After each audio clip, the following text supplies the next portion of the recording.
agreeing and paying for the actual energy supplied and provided by those IPPs, under the agreement, PNG Power is expected to pay for the cost of depreciation, capital recovery costs, which are unheard of in the industry. This were done when my predecessor, someone who's no longer around to defend himself, was alive. And we have been working very hard to untangle ourselves from this mess. And it is not that easy. On top of that, when we have the single largest customer who also has to juggle with the competing interests of this country from a limited budget to actually take care of paying for the bills, we have those challenges. But that is not to say that PNG Power and its shareholder have not done anything, have sat back and done nothing. We have been actively looking at providing long-term as well as short-term solutions to the city of Lae. And we have made some improvements. And I have kept our Deputy Prime Minister and the Member for Lae involved regularly. But if it is a wish of the members from Murray Province that they wish to be informed regularly, I can of course inform them periodically if they want. But I have been doing my part by informing the Deputy Prime Minister and the Member for Lae. So I must, on behalf of PNG Power, and apologize. I do not feel embarrassed apologizing, but this is a thing that we're working very hard. We have not ignored the problems that have been faced by a very, very important city in Lae. And even the members of the Chamber of Commerce bombard me daily. So, but that comes with leadership, and we are doing those things. But I want to thank the good member for Warrior for this important question, and I can assure him and our people from Lae that it is not that this government and of course the Ministry of State Enterprise have sat back and done nothing. We are doing everything we can to make sure we restore and maintain a consistent, reliable supply of power, not only to Lae, but the rest of the islands and Medan. Thank you, Mr. Acting Speaker. We have a supplementary. The Honourable Member for Sinasina Yangon. Thank you, Mr. Acting Speaker. Energy supply, electricity supply is a foundation to our economy. So we cannot be playing football with it. If there is a practical problem, we must come to practical solutions very fast, not kicking it down the field forever and forever. 5 years ago, we were on this floor, same minister, sitting in the same chair when discussing the edible power and the Dirio power supply into Port Moresby, said by December in that year, power supply problems for Port Moresby will be history. 5 years later, we still have the same problems. Lae has the same problems. Kundiawa has the same problems. Everywhere in Papua New Guinea we work, we have the same problems. Nobody's offering any solution. Where's the leadership? Who's the leader? Honourable, the leader is Honourable the Member, minister. what's your supplementary? Supplementary? I got 2 supplementary questions.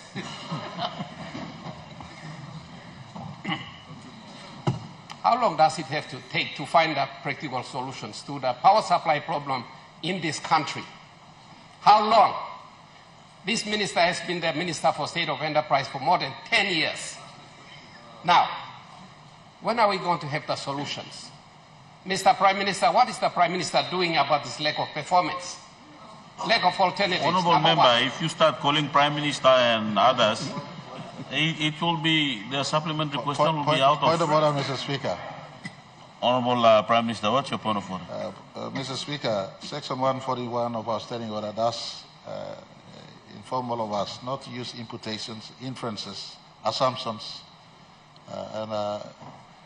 he can go straight asking his questions, not making imputations. Yes, Honourable Prime Minister, that is why I'm trying to get to the Honourable Member to get straight to your question instead of calling other members. You know, it's supplementary, and that supplementary question I was listening to is at least you do a supplementary question to an issue in Lae, which the Honourable Member for Warrior is raising question, and that question, you are now taking it to other part of the province. It's like a new question, It's not same in everywhere. supplementary. Late part of Papua New Guinea. Unless it's something happened in late that I don't know. Okay, I'll allow you to go straight to your Number question, two. Honorable Member. Number two, if that government of which the minister is part of have no solution to putting a decisive end to our power problems latent in Papua New Guinea, can they now bite the bitter pill, bite the bullet, sell the whole shooting match, sell PNG power, privatize it, just like we did with PNG BC, Papua New Guinea Banking Corporation, and we have been doing very well out of it, out of the resulting company, which is Bank of South Pacific. If we can do well, a lot better by privatizing a state-owned enterprise,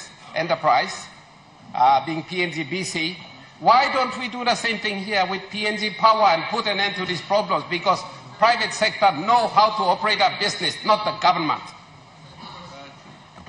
Here.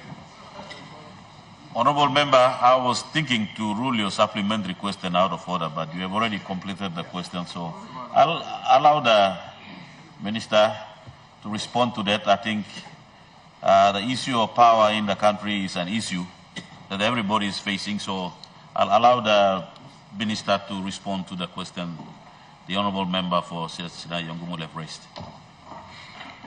Thank you, Acting Speaker. I want to thank the Member for Sinai Yongumul for his important question. I want to start by pointing out that no single minister in any government provides solutions to every problem. Even himself, when he was the Minister for Justice and even the Minister of Petroleum and Energy. And if he's asking for a leader, yes, I'm the minister responsible. All initiatives come from the minister. All initiatives. Minister for Mining cannot interfere in state-owned enterprises. No Minister for Health. So anything to do with SOEs starts from the office of the Minister for State-owned Enterprise. He has to initiate it. That's the point. Let's not pass the buck. Honorable Member, I'll rule your point of order out of order, because when you call for the point of order, I haven't asked you yet, and you went ahead and raised a point of order. Then I'll allow the Minister to continue. Thank you, Mr. Speaker. If the member wants to get publicity, that is his problem. All I'm saying is that when he was minister himself, he didn't even deliver. He didn't deliver, so there's no point in us scoring points here. And if he's asking for a leadership, I am the leader here, like himself. No minister, not prime minister, can provide solutions to every problem in this country. And contrary to what the good member is saying, I was not minister for 10 years. That is a complete distortion of facts. Not 10 years. I took over in 2017 from the late Ben Micah. He declared a state of emergency. He tried within his means to turn around PNG power. He wasn't able to do it in 2 years. And then I was minister for 2 years, from 2017 until 2019. 2 years. And when Prime Minister Marabe took over, he appointed me minister in 2022, or 2020. So it is not true for the good member to claim that I was minister for 10 years. So you should check his facts. Like every other minister and every other prime minister, we're all trying our best to provide solutions. And I've always been frank and open about the things that we are doing to turn this country around. We can start blaming each other and blame on legacy issues, but these are things when we try to do everything that we can within a short period of time, the results don't immediately show themselves. But I can say this. If you look at the facts and the statistics, the frequency of blackouts in this country have been reduced significantly. We're now looking at trying to manage the issues in Wewak, for example, even in Kimbe. These are sea centers who don't deliver any profits for this company. They are sea centers. In the case of Leh, which is a profitable center, we've tried our best to manage it, and we will still get there eventually. So it is not for us to point fingers at each other and claim political mileage. We're doing our best. So in the case of blackouts right throughout the country, essentially we must put things in context. There are many other sea centers which don't even provide a return for PNG Power. Yet we expect PNG Power to make a profit. And because it's ultimately owned by our people, PNG Power has no choice but to set aside money to continue to operate unprofitable centers, all in the name of development for our country. Those are the challenges we are going through. It is not easy. We have three profitable centers, mainly Port Moresby, Lae, and the Warrangoid grid in Eastern Britain. The rest, most of them are sea centers. So we are trying to do our best. In the case of Port Moresby, for example, it is not as if the government has not allocated money. The government allocated 111 million kina as its contribution to the development of the Edebu project. Most of you will have seen the large, brand new transmission towers and the lines crisscrossing Port Moresby. And we now have reliability, at least reliable service in Port Moresby now. On top of that, the government also allocated 112 million kina to PNG Power to help fund. Honorable Governor from Morobe, what's your point of order? Point of order.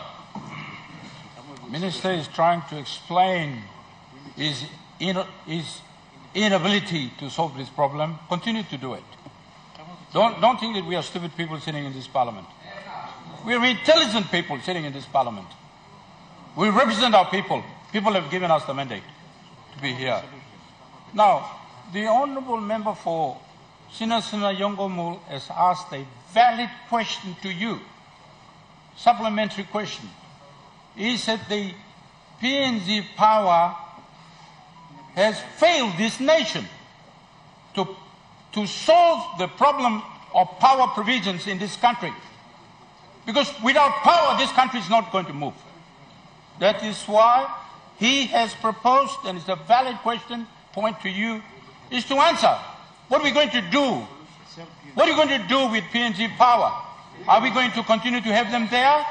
Or as he's proposing, have them vacated and privatize it so that other people who can do the job can come in? And that is a valid question and valid point, and this country wants to know, and don't beat around the bush.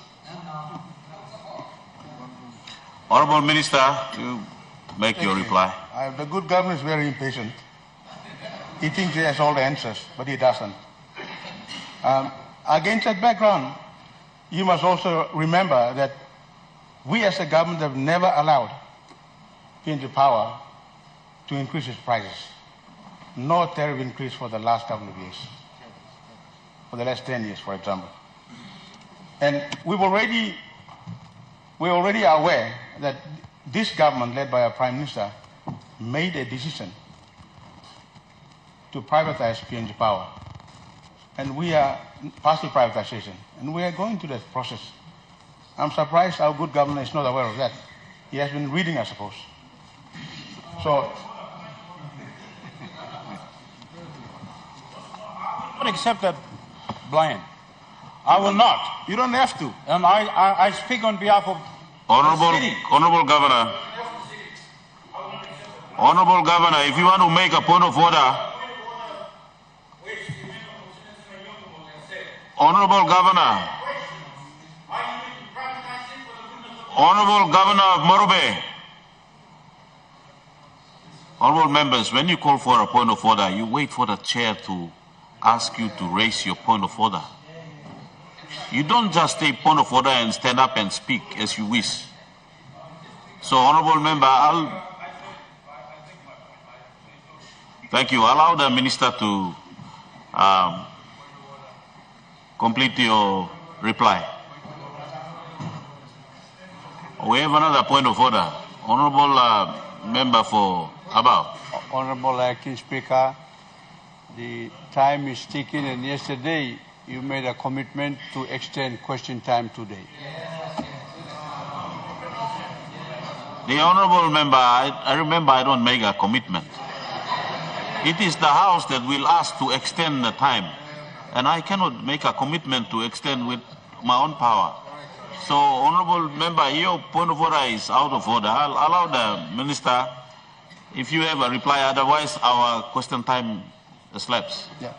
Thank you, Acting Speaker. Just to summarize, I don't have to agree to the government's views, nor does he have to agree with. What I'm saying is this.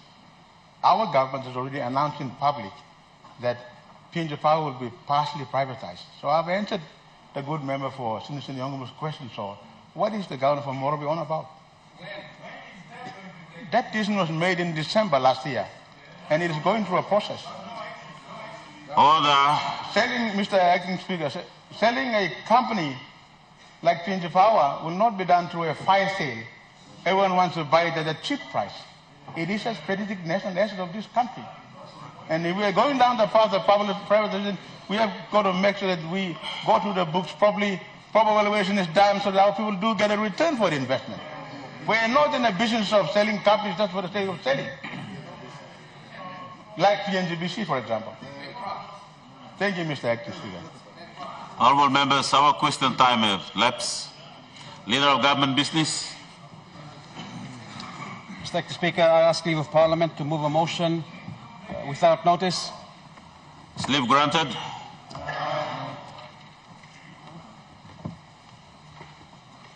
Mr. Acting Speaker, I move that so much of the standing orders be suspended as would prevent notice number 139, 141, 142, and 143 government business being called on forthwith. The question is that the motion be agreed to. Those in favor say aye. Aye. Those against say no. Ayes have it. Clerk.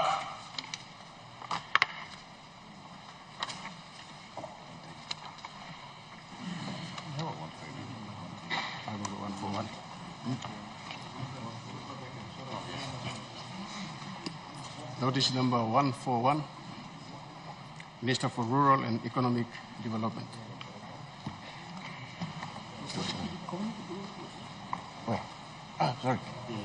Sorry.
Minister for Community Development, Religion and Youth.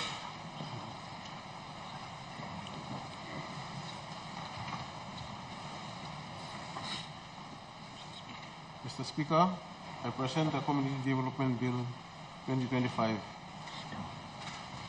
Clerk. First reading, a bill for an act A, to establish the National Community Development System, and B, to implement and coordinate the functions of the department responsible for community development and religious matters at the subnational levels to a centralized manner. Minister for Community Development, Religion and Youth. Mr. Speaker, I move the bill be now read a second time. Make your speech, Minister.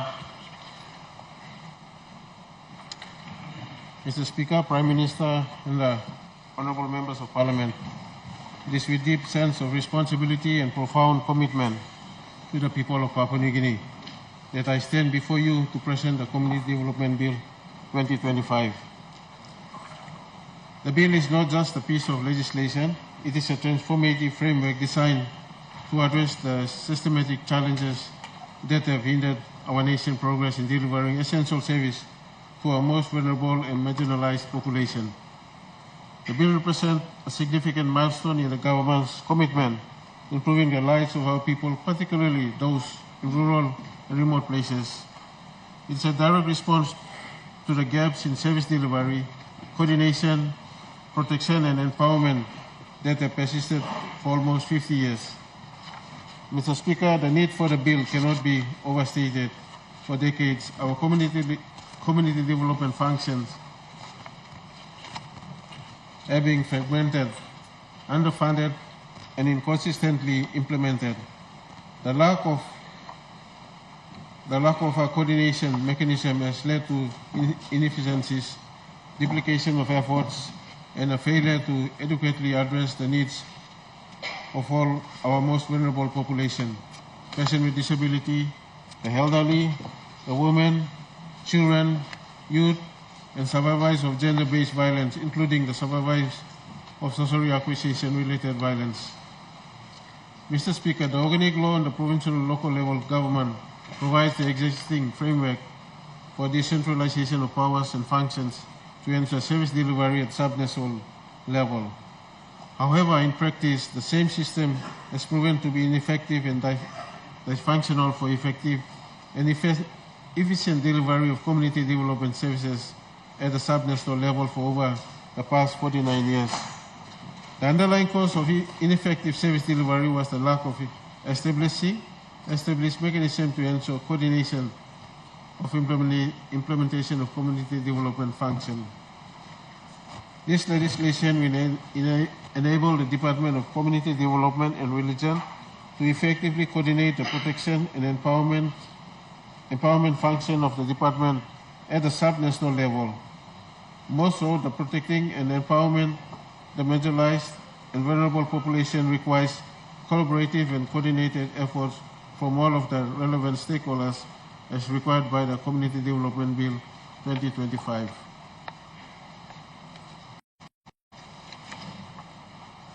Mr. Speaker, allow me to outline the key features of Community Development Bill 2025. The bill calls for establishment of district community development centers.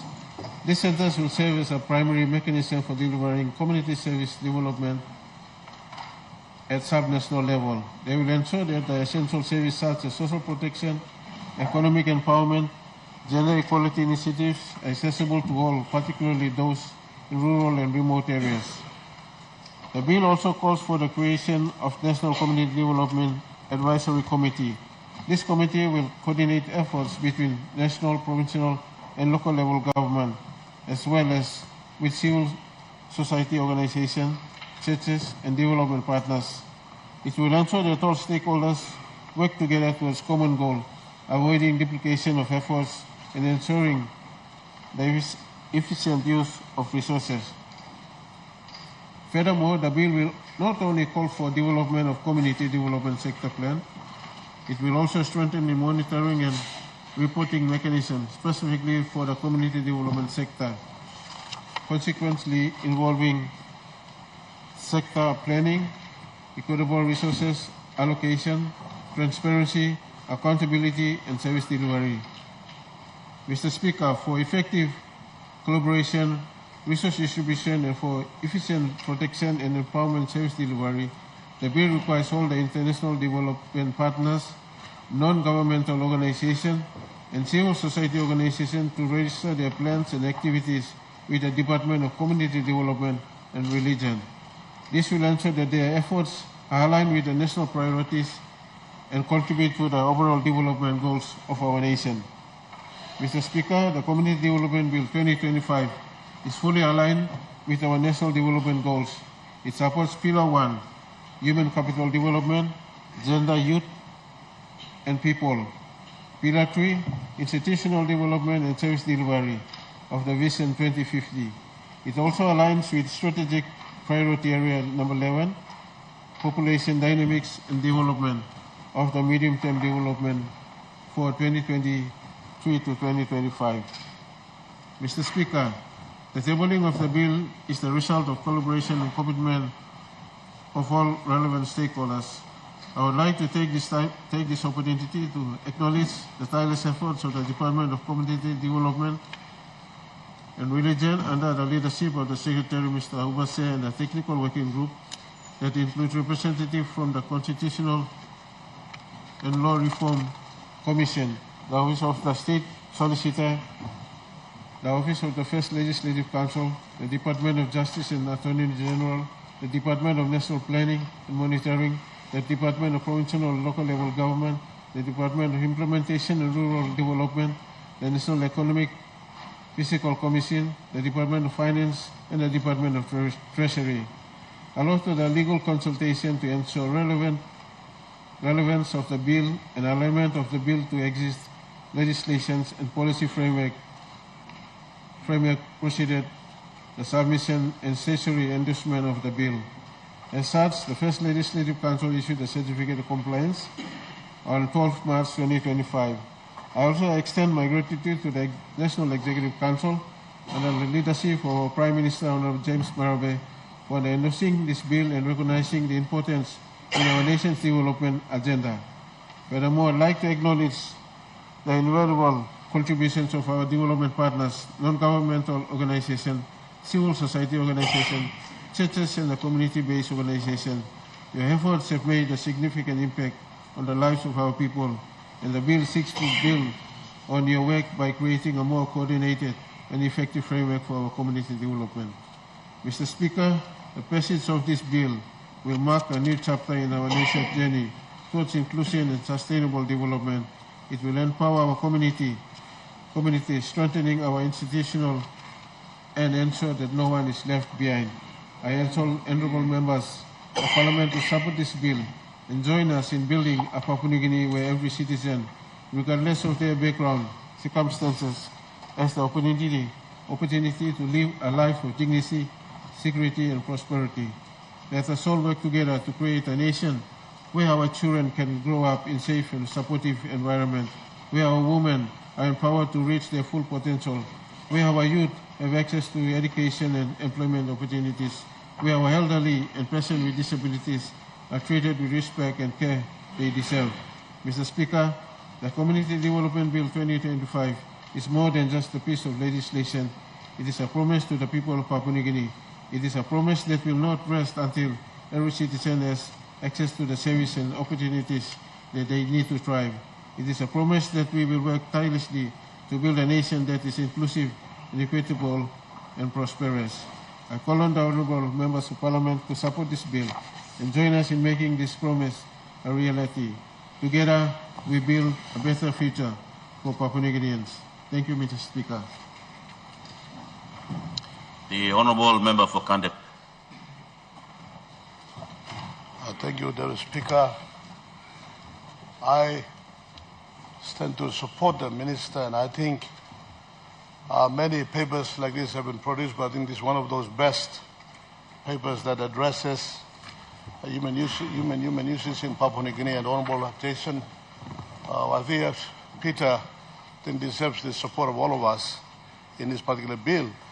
Mr. Deputy Speaker, let me just touch one area. There's many areas that this bill is looking at, but I'll touch one area that I heard him mention, and it's in his speech, about the cohesion of LLGs, human capital development. He mentioned the social cohesion, but in the word level, I'd like to touch in that area so that the minister can keep that into consideration. And I'll, Deputy Speaker, with your indulgence, just give an example of what I have seen happen in my own district. Deputy Speaker, you will know, the nation knows, that Anga is one of those tribal conflict, frequently tribal conflict area. We have seen it spilled to other parts of PNG too. And how it starts at the grassroots level where we overlook the human factor of social and economic development. And that then develops into law and order issues. And we hear most of the times, we criticize the Minister of Police, the Police Commissioner, and other law enforcement agents. However, the real issue, if you root it down and look at it very carefully and zoom it into it, It is there in the social, the human attitude, human character, human development, right in the grassroots level. That then, if it is not looked at and the goodness of the people on the grassroots level in the LLGs in the world, not properly cultivated, then the opposite happens, that develops into the negative aspect of life. The positive energy our young people have is now converted into doing something negative rather than doing something positive, and we have seen illustrated many times over in this country. In Kandep, we've had many trouble affairs. We've been at in one stage 22 young men just drowned in the La River. I've had people, warriors on tribes, they're killing each other. They burned down some of those infrastructures that we have humbly established for our people, burned down into ashes because of the feud that exists between these tribal people. And even police go in. We spend a lot of money to set up camps in Kandep Station or in various sub-districts of the electorate in order to appease these tensions and these confrontations and volatility of tribal violence and tribal killing. That has not worked. Is it because the police are slack? No. Is it because the government is slack? No. Is it because we are not putting service in the district level? No. That is because we are not addressing the human being at the grassroots level. We've been looking at the macro level. We're doing all right, big things up here. We're giving so much money to the police, the other government departments, the public service, etc. But they don't trickle down. So the problem is at the ward level. And what I've done, Mr. Deputy Speaker, is maybe because I've been with my people for a longer time, so it opened my eyes. Sometimes in the past, I had failed to address that issue. But now, having consistently addressing them, I've realized it is right at the ward level. So what we have done, Minister, would take note of this through you, the Chair, is that we should look at how do we empower the ward, the LLC, the Council of Ward. The Council of Ward is where 1,000 people, 3,000 people are inhabiting that particular ward. And there's a councillor there, and you have the ward people there. So if this bill is addressing the LLGs, like I hear the minister is saying, then that will then trickle down to the ward level, because the ward level will have its own ward committees established by the organic law. So if you have 3 tiers of government there, the national, provincial, and the local level of government, you empower the local level government by establishing ward committees as per the organic law, and the council is responsible, and you empower these ward committees in the ward level. In Kandep, what we have done is we have 74 wards in Kandep district, and we have now created about 4 LLGs, but before that we were 2 LLGs, but 74 wards. So we have created 74 ward committees representing the tribals, clans, and we have also put in a woman, represent the women, some business people in there as well. So it's a collective representation of the people in that particular ward. And then the council is a chairperson, and there's somebody else who's a deputy. We have mixed very carefully with the women as well as with the men, but also we have put in varied age groups, young and old, and so forth. So over the last 5 years, what I've seen, Mr. Deputy Speaker, is that Kandep, we had this frequent trouble fight that comes in from either Hanger in, other parts of Hanger in, or from Kandep out. It has now been diffused. And I said, how did we do that? I have realized that the people, the ward committee system in the ward level, they look after each other because we're a communal society. Papua New Guinea is a communal society. We live in tribes. We live in clans. So there's representatives of these wards. They look after each other. And guns brought in, the wards are always there. They're hawking on whoever's bringing a gun. So they say, look, this young man has brought in a gun. The other ward committee members, they can talk to that person. And they also count how many young people are there who have the potential to get married in the next 5 years' time or next 2 years' time. Well, look, this young man is now ready to get married. Now let's look at the bride price. How do we do it? Who's the girl that is befriending, etc. So they manage the young person. So all the social attitudes that contribute to social problems or to social happiness, it is addressed at the grassroots level by this word committee system. And Mr. Speaker, we have not had fight for the last 5 to 7 years compared to the rest of Enga. I've talked to the governor, and I'm talking to other members. Let's strengthen the ward committee system and let's empower these people. You don't have to give them money. Just play sports.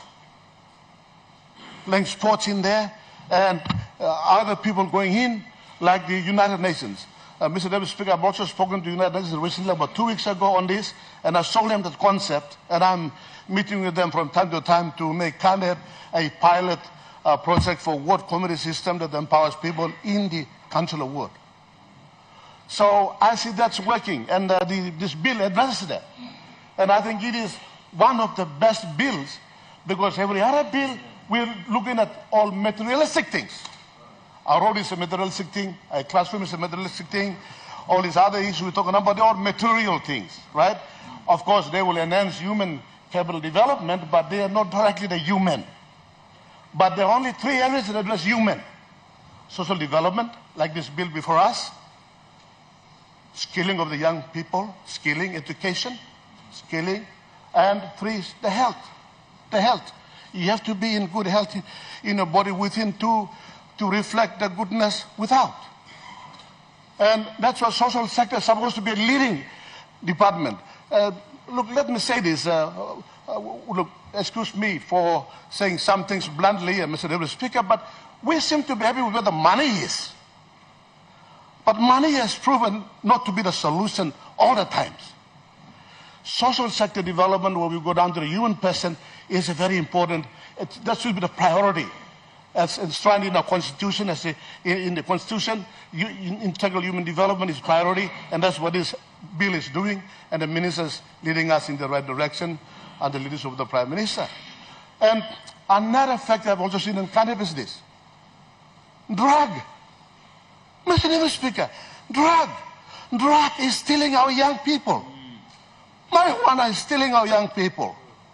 How dare we don't see this? I have a son, his name is Ezra. I sent him to school here and he went to school in Australia. Came back in Cairns, and I was very happy that you'd be one of those young people to make us proud. But he had inherited the habit of taking drug. And now I took him to Lauloki, and look, we're going to put you there, we're going to train him up. He fought us and we took him back again. We took him to the Seventh Adventist Church, we took him to Dr. Psychiatrist. Dr. It's a wonderful lady. Ambi. Dr. Ambi. She has been personally counseling Ezra to become better and become better. And we tried to take away the drug in him for about 12 months. But then we thought he was strong already. And he went and took the drug again. And Ezra recently, just about 1 week ago, sold the hookah in our house. And my wife, Sharon, comes and tells him, Don, the hookah is gone. I said, I cannot steal it. Ezra sold it because he wants to buy drug. So drug is killing our young people. When we're talking about the future, what future are you talking about, Mr. Deputy Speaker? It's a 1-year-old person here, 5-year-old child, the 10-year-old girl. That's the future you're talking about. What future do you mean? We're not talking about this parliament. We're not talking about a building. We're not talking about the roads, airports, and all these things. It will require human beings, the skills and the character and discipline to look after them. This law addresses those issues. It's not just any other ordinary law. The social development is where it develops the human person, the human capital for social cohesion, for integration, to become one. We may be 1,000 different tribes and nation languages, but this law puts us and unites us together to develop the human being where it matters, and that's at grassroots level. So, Mr. Deputy Speaker, let me, using this example that I see in my own electorate, we have ups and downs. Even in my family, I see that. And I've been in this public work for some time will have learned this, to see it, and I'm seeing the answer for law and order, for social poverty, for economic issues, challenges it is right there in the ward level, in the family unit, where you ward councillors, they must be given more empowerment, direct financing from the parliament to the LLGs. We are putting them on the payroll. Now I say that the Treasury, the Prime Minister, and his whole parliament, let's think again to put money not just to the provincial government system, but also directly to the local level government systems, and they then empower the ward committees in the individual wards, and you find the ward committees are there, and of course you can develop also in the ward committees and ward committee system, community policing if you want. Rather than just paying a lot of money at all this police at the top level, you have community policing in the rural ward area, and you find problems are already diffused and addressed proactively before even it comes to this floor of parliament. Sometimes we end up discussing police issues. Sometimes we end up discussing technical and public service issues when we are legislators and policymakers. And you'll find this policy, this act, will enable and empower the ward system, and the ward committee system should be established as part of this law. And we could also look at establishing ward policing system as well. Get 5 to 10 young men and women to work with the community police to take care of their own wards.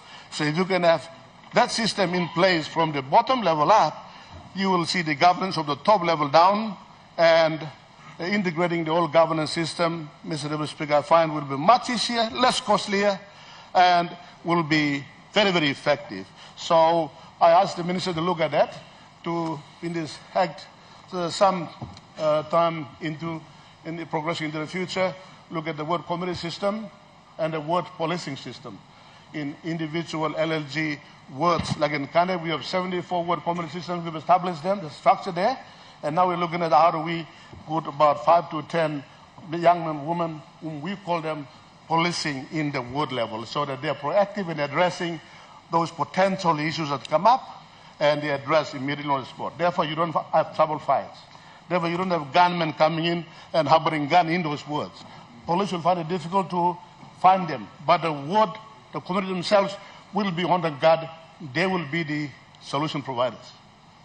So it's a good bill. Thank you, Mr. Speaker. Thank you, Minister.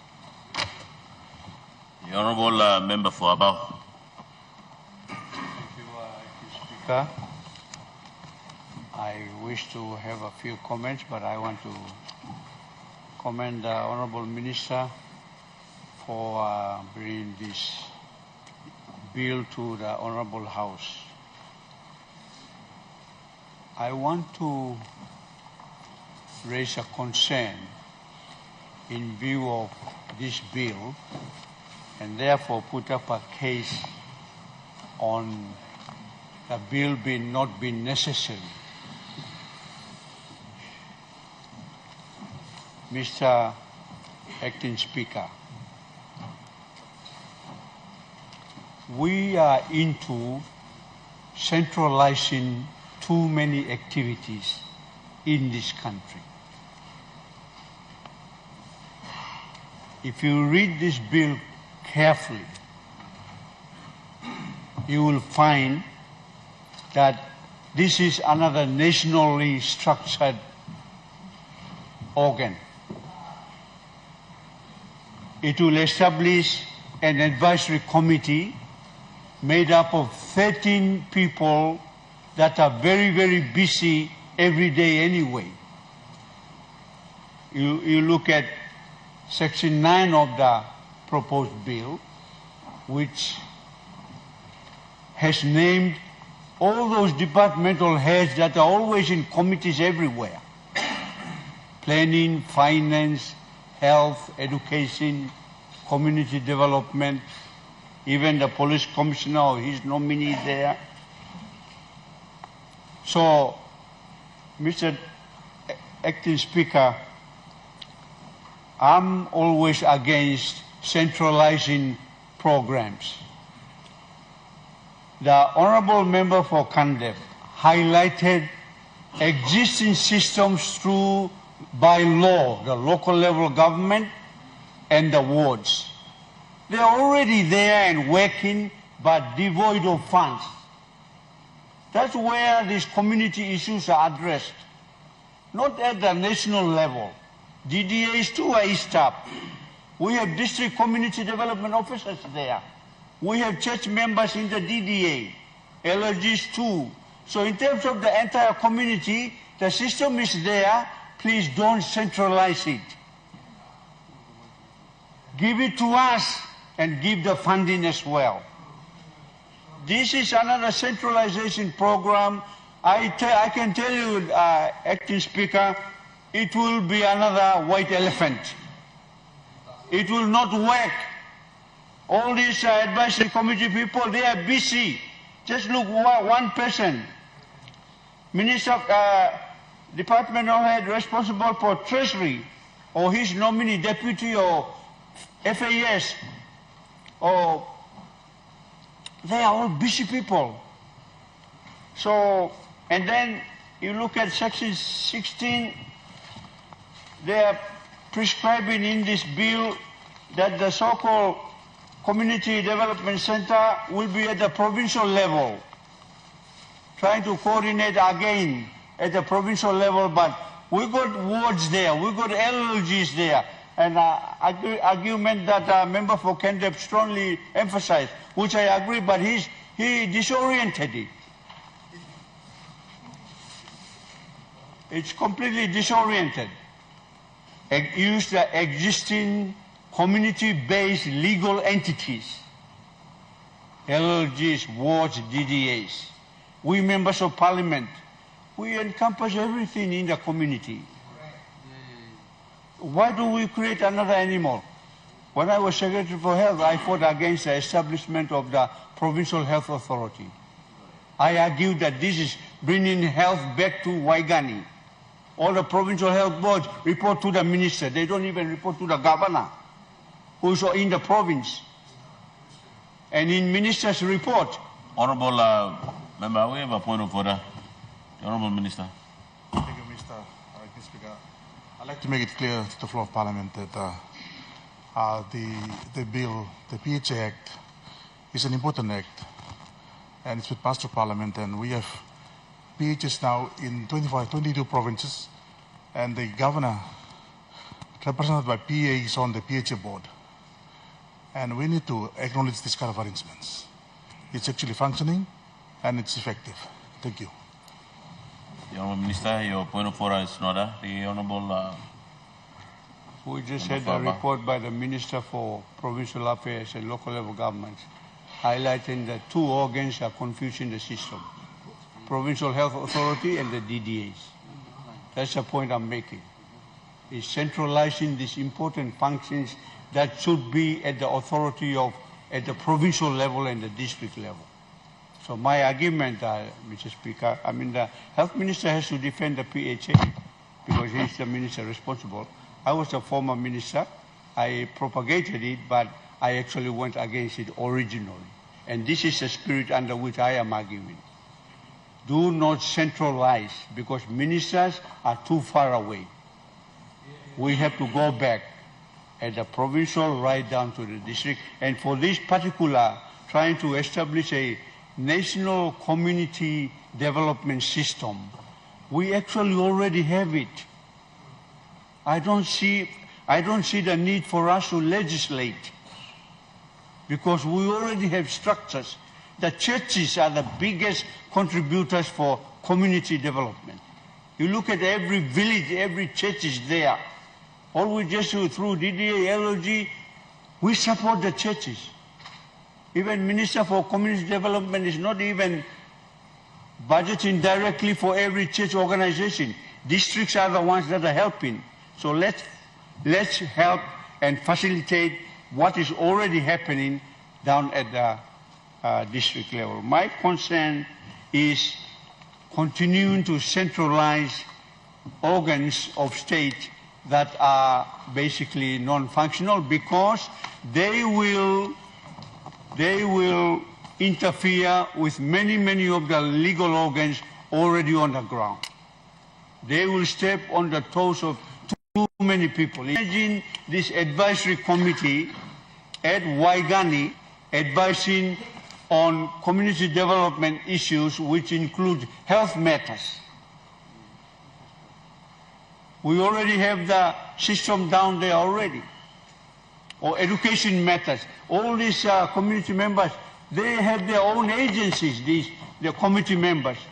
They are heads of department of their agencies where they are already going down there. Why should we have another parallel program that really doesn't have any authority in these sectoral agencies to interfere at that level? That's my strong view, Deputy Speaker. So I stand to raise a great concern that this law is basically demonstrating to centralize functions back to Waigani on a community development matter where legal entities are already in place, Mr. Deputy Speaker. Thank you. Minister for Petroleum. Mr. Speaker, I rise to support this bill and speak in support of going through the Minister paper. I've dealt with the Office of Community Development in the last couple of years, and I like to say that the current Minister is one of the most hard-working ministers, but he doesn't say so much on the floor of Parliament, but he sits back and he works. He represents the country very well around the world. He's a workaholic.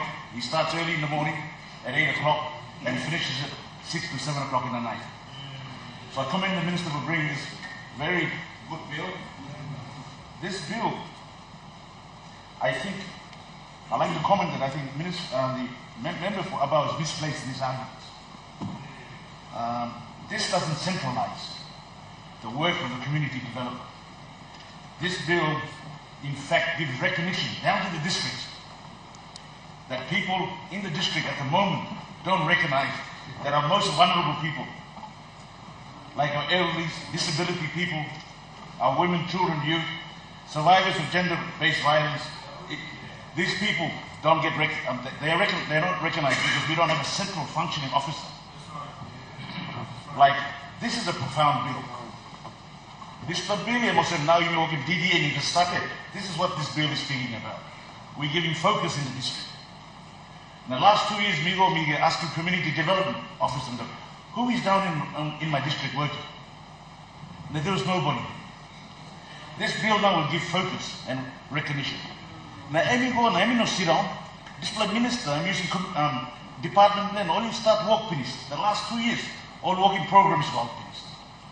Down to a district, let me tell you, putting on the program come. We need a development center. People go asking them, and funding 50%, people district funding 50%. Now we have the most modernized building in Esala, a 2-story building now constructed. Because not the minister. Now work plan. So if you sit back and you don't like help him, he won't help. But if you go and look at him in the office building, he's been helping us. Now I'd like to commend the minister. Now we've had a dysfunctional system living regarding the most vulnerable people living in the district. This bill is not about central government. He's bringing this bill in to talk about our people down in the district. Now you look at it, it's a bill too when we talk. Now our managers sit on office plan down there. All the offices of the provincial government and district, all the staff number, all the dysfunctional, now they will be focused in working in this new 2-story building down in Esala. Now I can only speak for Esala district. I can't speak about the other district. But I commend this bill. Now, we look at the bill to give him planning, helping me go back no districts. Now, award levels, we have a focal point now, we have a manager down below by Sira National District. Also, we have a district managers from DDA. So, me supporting the bill. Me know the planning to no, but Minister, congratulations, you bring the bill come now, passing the Parliament. Now, me like an honorable member, please, you give me support.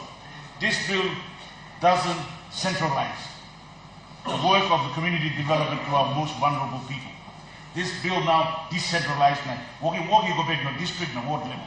Thank you very much. The Honourable Minister for Fisheries. Thank you, Deputy Speaker.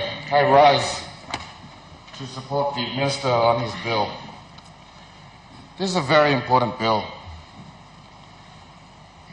Lest you all forget, community development links all of us. Without community development, none of us will be here. Because it's a foundation, family foundation, built on community development. In the last couple of years, 49 years to be exact, as the minister said, it's a forgotten ministry. We concentrated on other ministries and everything, but socially, this one affects the very people that we should be protecting. Those people up there, our children. Disabled children, handicapped children, battered wives. They don't have a voice. Their voice needs to be heard. When we talk about this in the district, it just comes and it dies. Nobody says anything. But the minister's used his initiative. He's brought the powerful people together. Don't kill the bill before it can show it's good. That is the lesson here. A couple of years ago, they introduced bottled water into our country. Everybody said, why you introduce bottled water? Nobody's going to drink it. We're going to go and drink from the tap. So now you look in. Bottled water is the highest and most bought drink in our country. And people condemned it. We can make a difference. Not for us. This is not for you guys. This is for the children and the generation that comes after us. We need to put it in place now so that the steps that we take going into the future, they will be protected. I support this bill wholeheartedly, and I thank the minister. Last week, the minister gave us some stats on homeless children in Port Moresby. It's sad. It's a reality. It's not only Port Moresby. It's Lae. It's eating to our towns. What are we going to do about it? We're going to go back to our community development offices in the district and ask them, what programs do you have? They said, oh, we haven't been refreshed. We're sending people that haven't been taught about community development into rural areas to teach them, to give them some idea on family planning and all these things. But yet they themselves don't know it.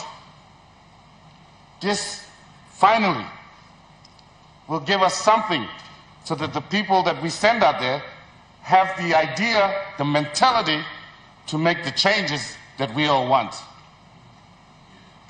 I agree with the Minister for Petroleum in his words. We need to do this now. And I fully support this bill. And I really hope those who have children, those who will be bubbles, this is something here. And by walking, by protect him, or picking any bloody of future. Thank you. The Honourable Member for Sinisina Yangumun. Thank you, Acting Speaker. I want to say there is no question about the integrity of the minister. He's a very good man, and he has a lot of credibility, and he usually does things for a lot of good reasons for our country. That's number one. Number two, we will support him in his work as a minister on any initiative he takes on matters that will advance the welfare of our communities and societies throughout Papua New Guinea. That's a given. Both sides of the floor can support him. It's just the nature and character of the way this bill is written that raises some questions. We're not saying generally he should not be advancing in that direction, but when he brings papers like this into the floor for us, then he should make sure through his department and advisors that it's written out properly to give him the results he wants and we all of us want. So on that note, there's whatever the Sepuka Temu, member for Abao, has said earlier, I endorse what he said. And on top of that, I also want to point out a couple of things about this bill. This bill talks about advancing the welfare of the community. So when you go into the definition, you will see that community means all the human beings. Go back to the definition. So the bill is intended to work towards advancing the welfare of all the human beings in this country. And for me, that's too broad. It's very, very broad. We need to be more specific because there are many other departments already serving the individual human beings in this country, like education, like the Department of the youth section, which the minister is also responsible for, I believe, the Women's Council, health, education. All those things involve improving the welfare of the human beings, the people of this country. So when we want to promote a bill that is intended to help us, to give us the powers and the functions and most of all the resources to advance those goals, we must be specific so that we don't encroach upon the functions of the other pre-existing agencies of government. So that's point number one. I find the objectives, the functions too generic, too general, not specific enough. Like when we hear the speeches from the other members, the speakers on the floor, they talk about advancing the interest. It's important for our children, but the bill doesn't talk about just the children. Yeah, no. It doesn't. It's misrepresenting what the bill says. The bill talks about everybody, and that's too broad. So I would recommend that in order for there to be effective, for the bill to be effective, it should be specific. It should focus on a particular category or group of people, like the youth, pick up on that and advance them, and we will of course support them because we know that there's going to be precision in the approach to which sector of community they're going to be talking about. Women, there's already women's organizations, council, women's council, and all of those organizations looking after women's interests already. Second point I want to raise is my concern about the exclusion of DDAs. DDAs, the majority of us here are chairmen of DDAs. We are created by an act of parliament in here, and we are not included. Look at section 4, for example. Talks about the establishment of the community development system, and it talks about how they will align their work with the work of the national government, the provincial government, and the local level government, but the DDAs are not mentioned. As we all know, the LLGs are there by law, but they don't have the resources. They don't have most of all the finance. So most LLGs throughout the country depend upon the DDAs for funding to do their work. So how can the DDA cooperate with the council and the community development system if we are not all sitting together in the same room and talking, aligning it? Because in order for, I know the national departments here don't get fully funded, and departments like community development get the lowest priority, so they won't have the money to fund the programs in the rural district, like say Teleforming or Samarai Murua or Sinisneongmu for that matter. They won't have it, but the DDAs in those local districts will have the money to fund the local community programs. So you have to include, through you, Acting Speaker, the minister has to have the DDAs included in this scheme of things. So we are there, we are involved, we know what they are doing, and there's the possibility of us funding them. Provincial government is already there, but you know, it's a concern that the DDAs who are statutory not included. You look at section 7, for example, talks about the implementation of the development plans, etc. No mention of DDAs, but the other sectors of government are mentioned. So that's a serious gap. there's a serious gap in the connectivity of this bill to the floor on the ground, where the money is. The money is in the hands of the DDAs. We all know that. So that's a serious. If the minister wants the bill to succeed, he needs to bring in the DDAs. Thank you, Mr. Acting Speaker. The Governor for Central. Thank you, Mr. Acting Speaker. I would like also to contribute to the debate on this important bill. I want to start by commending the Minister for bringing to this floor this bill. I support the essence of the bill. I also want to acknowledge the work that he does in his portfolio as Minister. I want to point out and congratulate him for ensuring that the National Council of Women was established recently or the executives were appointed recently in KVN. So I want to congratulate him for that and thank the Governor for New Ireland for hosting that event in his province. I support the essence of this bill because it's talking about bottom-up planning, which is really important for a country like ours where almost 87–90% of our people are in rural areas. Bottom-up planning is critical. So when I say I support the essence, that's what I'm supporting. The bottom-up planning, taking into account the community-driven development approach to development planning, is something that we already have as government. At the moment, together with World Bank, there is a project that's been funded that's called the Rural Service Delivery Project. In the pilot phase, it was called the Rural Service Delivery and Governance, Community Governance Project. In the scale-up phase, it's called the Rural Service Delivery Project. It's about bottom-up planning. It's about community-driven development planning.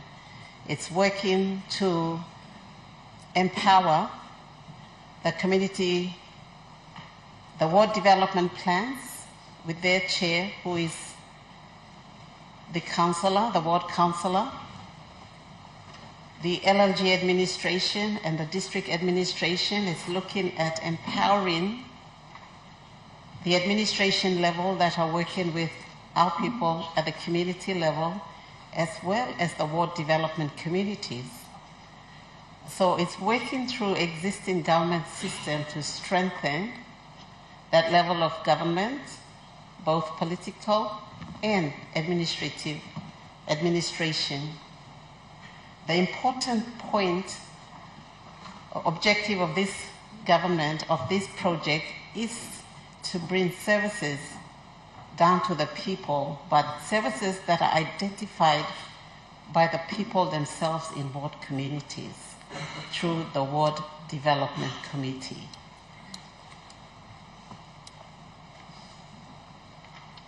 Having said that, I want to support what the Honourable Member for Abao has said. We have existing structures and systems of government that on a large part has not been supported financially to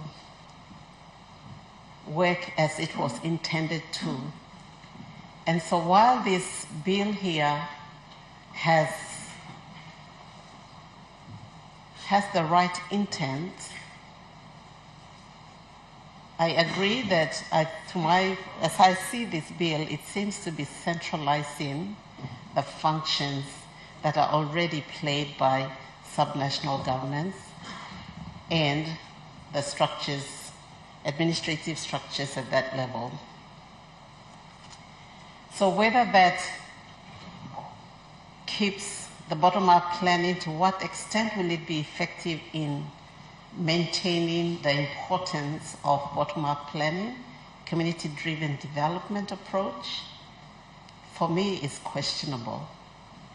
as Sepuka pointed out, the composition of the advisory committee at D-head level, I don't really see how that will function. I think at this point in time, we already have, again, I'm repeating myself, we already have systems of government, political structures that exist that have not been funded adequately to perform what it was intended to do, which is empower our people by building their capacities to be able to do their ward plans at ward level, to be able to do inclusive and participatory approach to ward level planning. And so we have had an example from the member for Kandep who has explained how that has happened in his community. I think there are places that we can strengthen and relook at, such as ward development committees. They are established when new political leaders come in at ward council level. And it should be more administrative so that the ward level planning is consistent regardless of political cycles. But the important point is they are actually consulting with leaders at the ward level to come up, identify projects that they put through. One of the sad realities is that we have seen LLG SIP funded only for 1 year in one term of government. And while it did demonstrate the strengthening of ward level planning and budget allocation, it unfortunately was shot dead before it even had the opportunity to demonstrate more how funding to that level, lower levels of government can deliver perhaps more effectively on the ground, reducing the cost of service delivery at that level.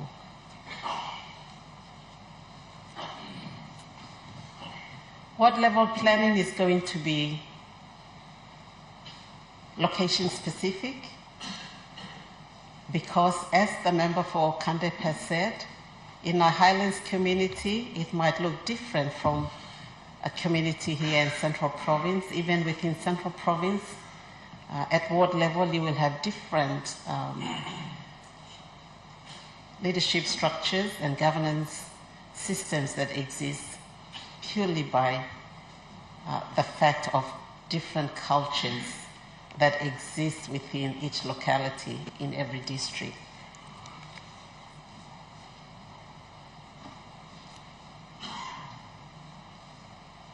We have existing systems of government such as Council of Women, which is already a network on the ground where ward development committees can have the ward woman rep, Council of Women rep on the ward development committees, same with the youth, same with the church rep.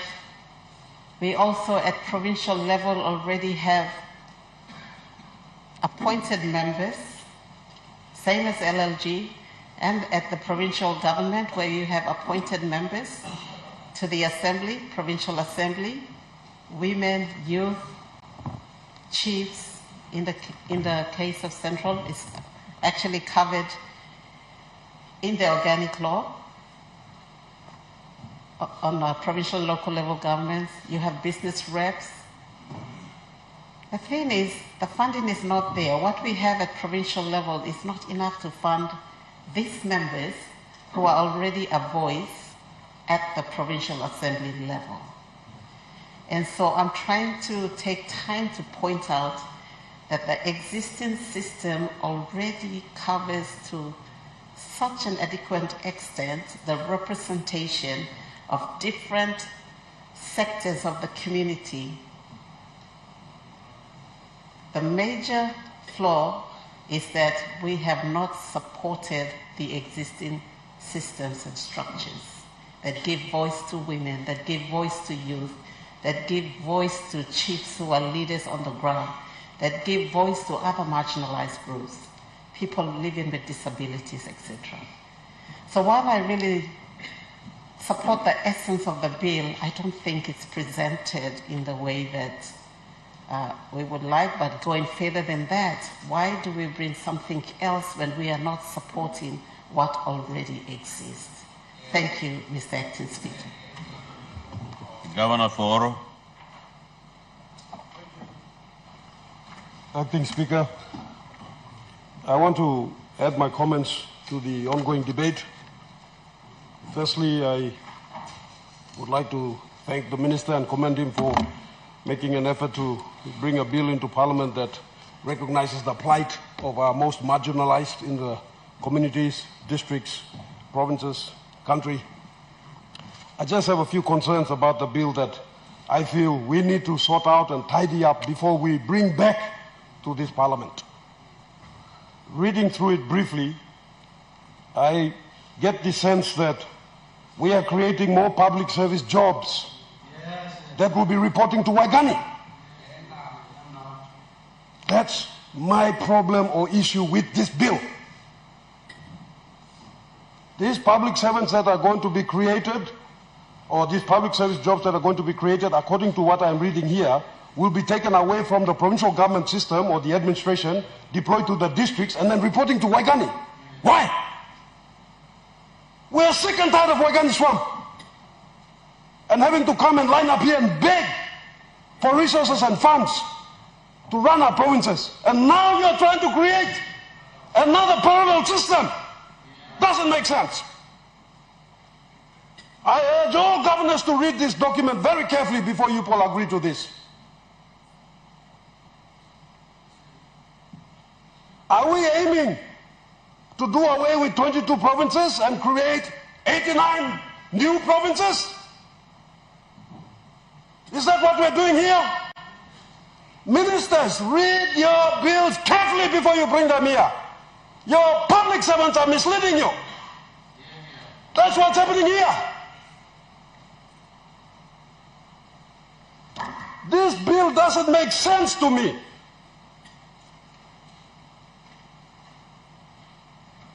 We are decentralizing or we are centralizing. What are we doing? In this instance, it appears to be on the pretext of decentralization, we are centralizing. This is what happened with the 1995 reforms. And the mess we are in now is because of that. And instead of fixing this mess, we are creating even more creatures that are creating more problems for us and our people. We have very limited funds, very limited resources. We can't be creating more public servants, more organizations, more structures that work against one another, that all report to only Waigani. My goodness! That's the problem I have with this bill, Mr. Speaker. Thank you very much, Minister, for bringing this to our attention. But I think greater consultation is needed. Consultation with the existing structures, consultation with all stakeholders. And I know that the intent is there, that we want services in the districts for our women, for our children, for our marginalized people, people living with disabilities especially. But I don't see that this is the pathway to achieving that. I think what we ought to do is allow the provincial governments to restructure their administrations to cater for this. And report to the districts and the provinces. And incorporate the DDAs too. So that all of us can work together rather than working against each other in our rush to Waigani, to line up and beg for resources again and again. So my colleagues here, both sides, my issue with this bill is that I don't think it's a complete document. I don't think proper consultation has taken place. Minister, you're a good minister, but your public servants are misleading you. And they've created a document to create more jobs for themselves, more committees, more parallel systems. Goodness.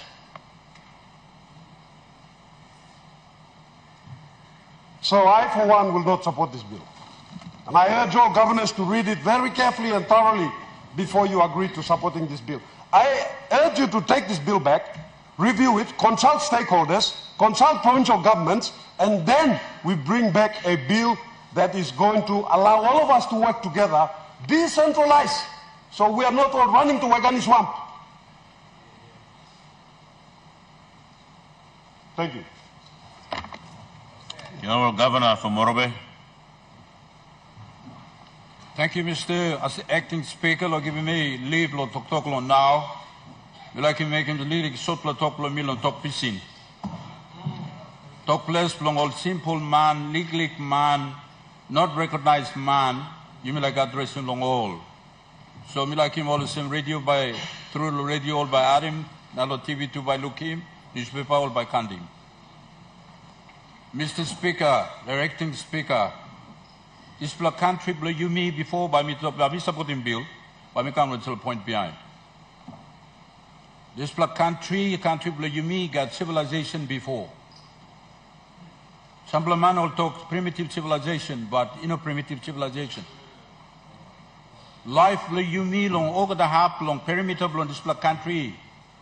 Time all white man kungutim this ground long Papua New Guinea now. Life blow you me stop good. True stop good. Yeah, you may kill him, that's all kill him no reason. Kill him no reason. Not play come birwa, me play kill him long reason. This plan come up. So sorry come up, we maybe became goes long reason. Otherwise, you may got community where governed by customs blue you me. Community where governed by leadership blue you me. Community where law is stopped. Community where all the environment all been stopped good. People unnecessary destroy him. People got place from kiss him kai kai. Place from go kiss him fish. Kiss him place from go hunt him. Place from cut him do I na camp, walk him house. In total order been stopped. That's the time all outside man come on this country and bring him civilization belong all come. This civilization belong me play he been disturbed. Now talk English, me can talk substantially disturbed. Life play me on this ground long Papua New Guinea now. Emino stop in order. Plenty kind sick bin come inside now. Plenty custom blown alpha place come inside now. Plenty kind kai blown alpha place come inside now. All bagarafim you mean and sit down you mean on the country. Stop in order or seven been stopped. Now today time you going to talk this kind life and stop. Before you got one group blow mothers, talk blow mothers. Before you got plenty talk blow all yampla, youth yampla blow all yet. Heavy blow all yet and sit down blow all yet.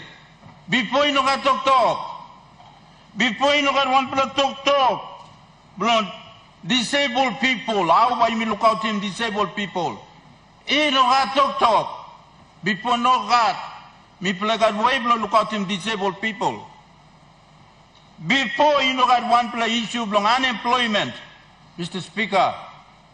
Look at one play talk on unemployment. Over the money got work na kai na smile na kind all stop. Amama stop. Before you got talk on Lapun man, how why me look at him? Lapun Mary, how why me look at him? Before you got this let me issue him stop. Before you got one settlement been stopped. Now before you got one block or one kind of this country. Before you got one place group is stopped now divide him go come stop. All got the man stop order. All the man stop order. System blow place now, law blow place now, government blow place now, over something in order. So if you come on another planet, you mean making sense to talk to me. So you come long place long Papua, you come long Sambalai, you come long Goilala, you come long Kikuri, you come long Ela, long Wanema, long Pomo, where you come long Wanema, you say long Wanem system you may been stopped. You come long Hagen Central. System belum yumi bin stop. All jika na moge. System belum play stop. Today, system na place in order. Don't display country belum yumi. No going to talk about we didn't have a country. We had the country in order at the time. We had the country in order. Today, now we have a country not in order. Now we stop here. Hey, all kayo ko kami sabrin buhay belong wala tamplo no koki market. Mr. the university mi go down here. Trapla head grass belong wala sing putin na sing ya. Ayah mi pala mga lo kayo ko ya. One kind of a people we respect them. All the staff. Today no ka disloader. Everything in a disarray. Everything in a disarray. Number out. Now I'm starting to the country. Now, we have a system by the constitution of this country. Constitution was for country and come up mama law. And give it power on a lot of blood subordinate legislation by come up. Legal law on Tamlo council area by come up. Now, system now must be governed by the laws. Governed by the laws, long country. You don't have to talk nothing. It has to be governed by the law. Now, this time now, member bringing bill come now. Before the member bring bill come now, before Karo Kidu, Honorable the Karo Kidu at that time, I mean minister, and he had been sing out him on this name, community development. You know, Chief Somali been given this name. And we had to come after him, community development. This is Mary and Maritime Mary long Papua New Guinea, long party place. And Savalo talk motu. And talk motu Misa Mangalongan. You know the Mangalong, but Mangalong talk place and talk. And so talk good. One time in prayer, no year, no talk place motu. And Savalo life play you line play Milo motu. Life play Milo more than half. And Save, name to community development. That name was called community development. Me yet me committee member. Long this committee. Long last parliament. Me staff. Now me play developing policies now. Me I'm a man of now, this is minister now. Let me implement him. Me I'm a man. Long this minister. That's what this time, Mr. Speaker, in our one law and now minister proposed him you mean by passing this law. Parliament law come up in law. Because you don't have to walk in nothing. You must seek out law. There is policy, there is practice, all can get something. But because you have a policy and a practice, all man no nablo bien you come up in law, all man by bien now suppose you broke him law, you got consequences from him you will face him. That is why we need a law. No, policy of community development, Carol Kidu, you've been bringing him come along. And we come up him long end, now you may put him in a policy. Now, one problem long and now, minister like, making sure him, this is a policy, and may translate him, turn him along law. Now, minister be supporting you 1,000%, not 100%. Me supporting you 1,000%. Because you want to put a system. I go to me, Governor, me go long office long community development and what you go. You got one committee staff, but me go look in. No one committee and go staff. You're going to youth department or you're going to one kind department or referring me go to so you don't have a system, a political system there by the virtue of the law, which you're going to refer you by go looking for a committee. Now, Minister, make him law and Mr. Speaker, and me right. And me come up him display Billy come long by you me set him Community Development Authority. Yeah, all seven man, all by walk on display. Now you me walk on talk or say blow why honey. Hey, now you me start long intellectual community. You know start long before now me to talk here. You need intelligent people working in a institution created by the law, and that law passed by the lawful authority, the parliament, Mr. Speaker. So now Minister bringing this bill come here, and long make sure that we have a committee established by the law that we're going to pass. And that is the Committee or Community Development Advisory Committee. Now, function belong him, Minister long synopsis belong him, and talk out clear truth. Long page, what is page, Minister, you know numbering page 2 here. And point number, I don't know what the point, but there you said, the bill also calls for the, no, sorry. Wait, you wait. We need him number 2 here. I blow me, you pass the mouse.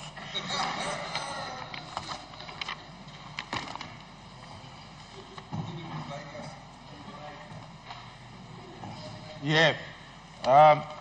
Purpose belong committee, and we talk out clear. Foot, page 5. Thank you, my governor. Calls for the creation of National Community Development Authority, and this committee will coordinate efforts between national, provincial, local level government, as well as with the civil society organization, churches, development partners. It will ensure that all stakeholders work together towards common goals, avoiding duplication of efforts, as it is happening today, and ensuring the efficient use of the resources if the resources are provided. So this institution by staff, now you mean on 1 district or 1 LNG, you mean by come along all by giving me sample of ting. Now maybe by walk one time, not get ting, maybe two by giving more sample of ting long all. Now maybe by walk one time. There is a political institution there established by the law. Don't buy me come looking more. Before you know that, now by God, suppose you me passing this law, a bill. So and by some only by staff along only Mr. Speaker. Or some white elephant now will describe him all. Aye, we are changing with time. We're going to work with intellectual people.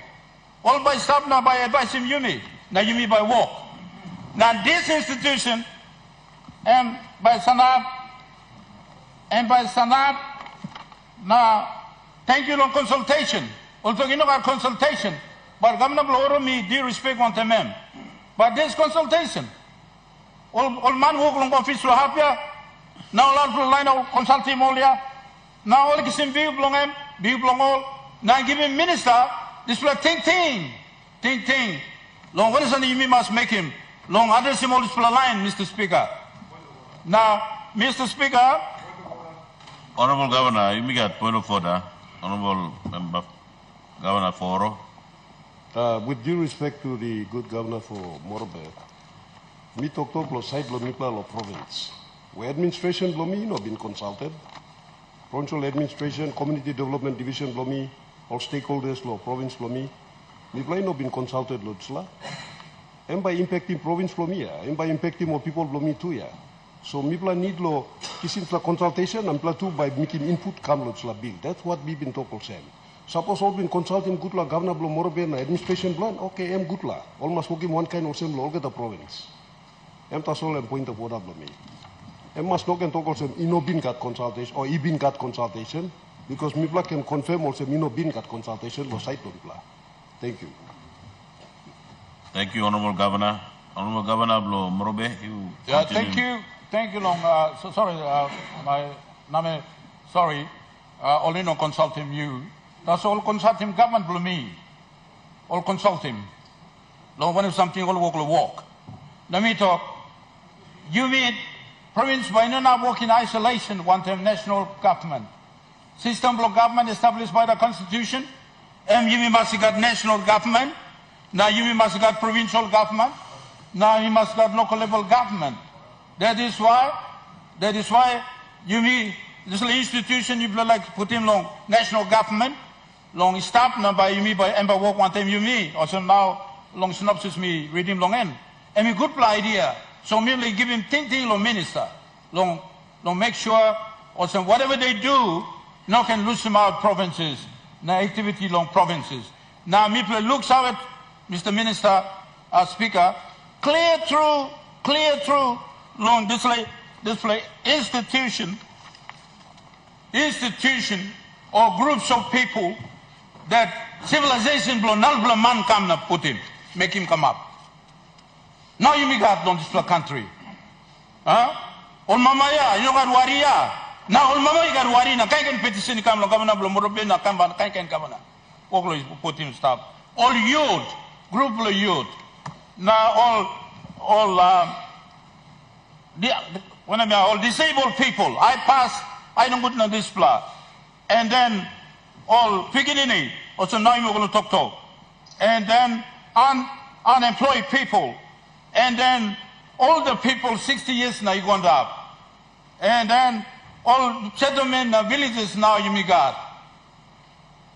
This committee, this bill have been established as passed, now establishment for a committee, now committee making work by addressing all heavy stuff on this floor in a coordinated way, long tumble along grassroots, all the way go come up on national government, because national government and big government for this country, you know, now everything. Now this is a idea belong setting this committee this and good idea also na me plus supporting minister. Today minister me how much through long you bring me come. We have to start some way, Mr. Speaker. We cannot say, oh, all the systems are in order, this in order, also just leave it like that. No.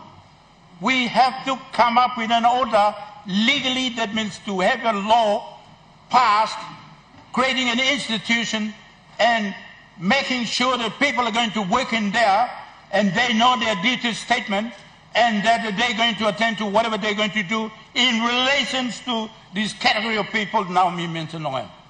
We have to have it in this country because that is the style of a community now we have in this country. We cannot just listen to talk, also Mr. Finisher, stop. No, Mr. Speaker, we have to do it. And Minister, I can see your wisdom, I can see your department's wisdom to make sure that we have an institution legally established to deal with it. Of course, some matters also Honorable Member of Milong about Honorable Member of Milong Sina Yangamuli talk and then Honorable Governor Blong Oroi talk. Some of those things all we're going to talk is not canvassed in the draft bill before this Honorable Parliament, of course, but let us begin somewhere. Let us begin somewhere. And that somewhere, and now Minister, you bring him come. Then you bring him come. Let's have it fast. It's a government, you have to have this bill passed. Let's begin. We begin in a big way or begin in a smaller way, whatever degree of beginning we begin, but let's begin as long as that begin is going to help our people.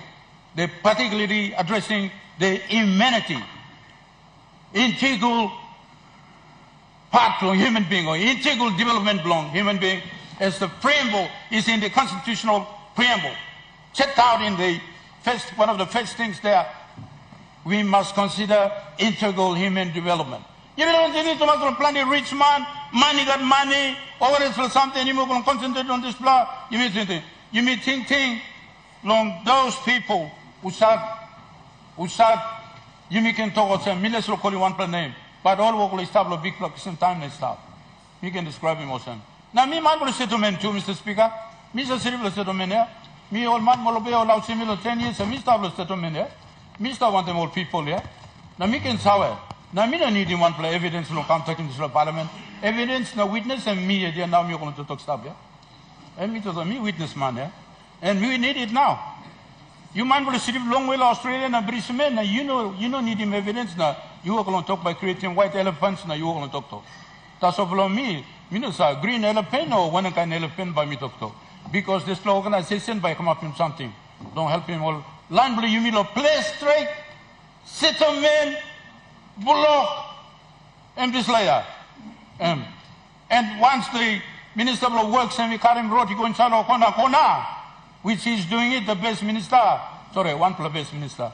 Blomium, And we go, yeah, road you go inside, yeah. Community development by Bianim, they go, yeah.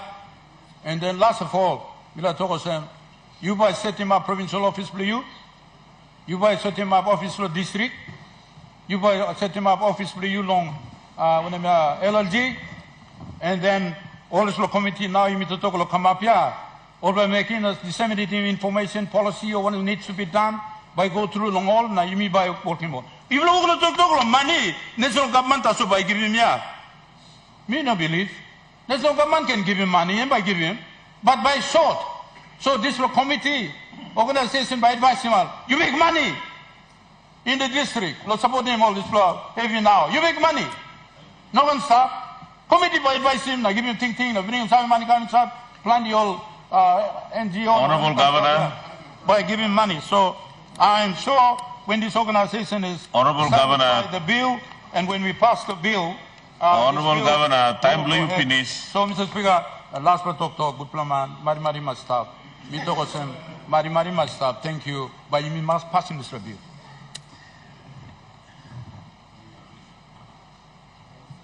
The Honorable Member Blow North Wagi. Thank you, Deputy Speaker, Lok Sawalomi. I like comment him, Minister of Community Development Law, one good bill and passing. I'm carrying camp lawyer of floor of Parliament. Now why not by me? You meet talk no God. Me all got by supporting this bill. Kind can bill you miss supporting lawyer of Parliament. Employ outside. Employ benefit him outside. So this bill. And by benefiting all man, 80% of population or staff of rural place here, and by benefiting. You mean they can come up and can get a you mean, no can talk no God. Was all man even give what no you mean come. Now all the law you mean got here. You mean got law, general license, put him all the man inside. That's law you put him, you must kill him. Now population them grow big player. Deputy Speaker. Me are most population them grow. So you can put him all man long. One basket. This la basket you mean like put him. Old man, you know that name lo place. All staff lo place here by me. Save them all. One last time you been talk. You be the speaker. You must change him. Old man lo change him society. You mean change him man past time and this la man by change him society. So we thinking of making another something na passing bill na making another something. Like we no sense in life old man by still we can get something yet. Now this country you got plenty issue. You got plenty issue. Deputy Speaker, plenty issues said. Now we have to control him. Because you mean looking, we got attitude, behavior, kind of something. Old man fight. Still, drink, steam, can get something will make him. Now you must get one bill, you can pass more so that this law by saving all community law place.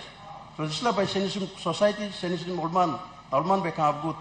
Now this law by helping country below you mean. Now me, somebody, Deputy Speaker, me somebody minister or this law bill and pass him.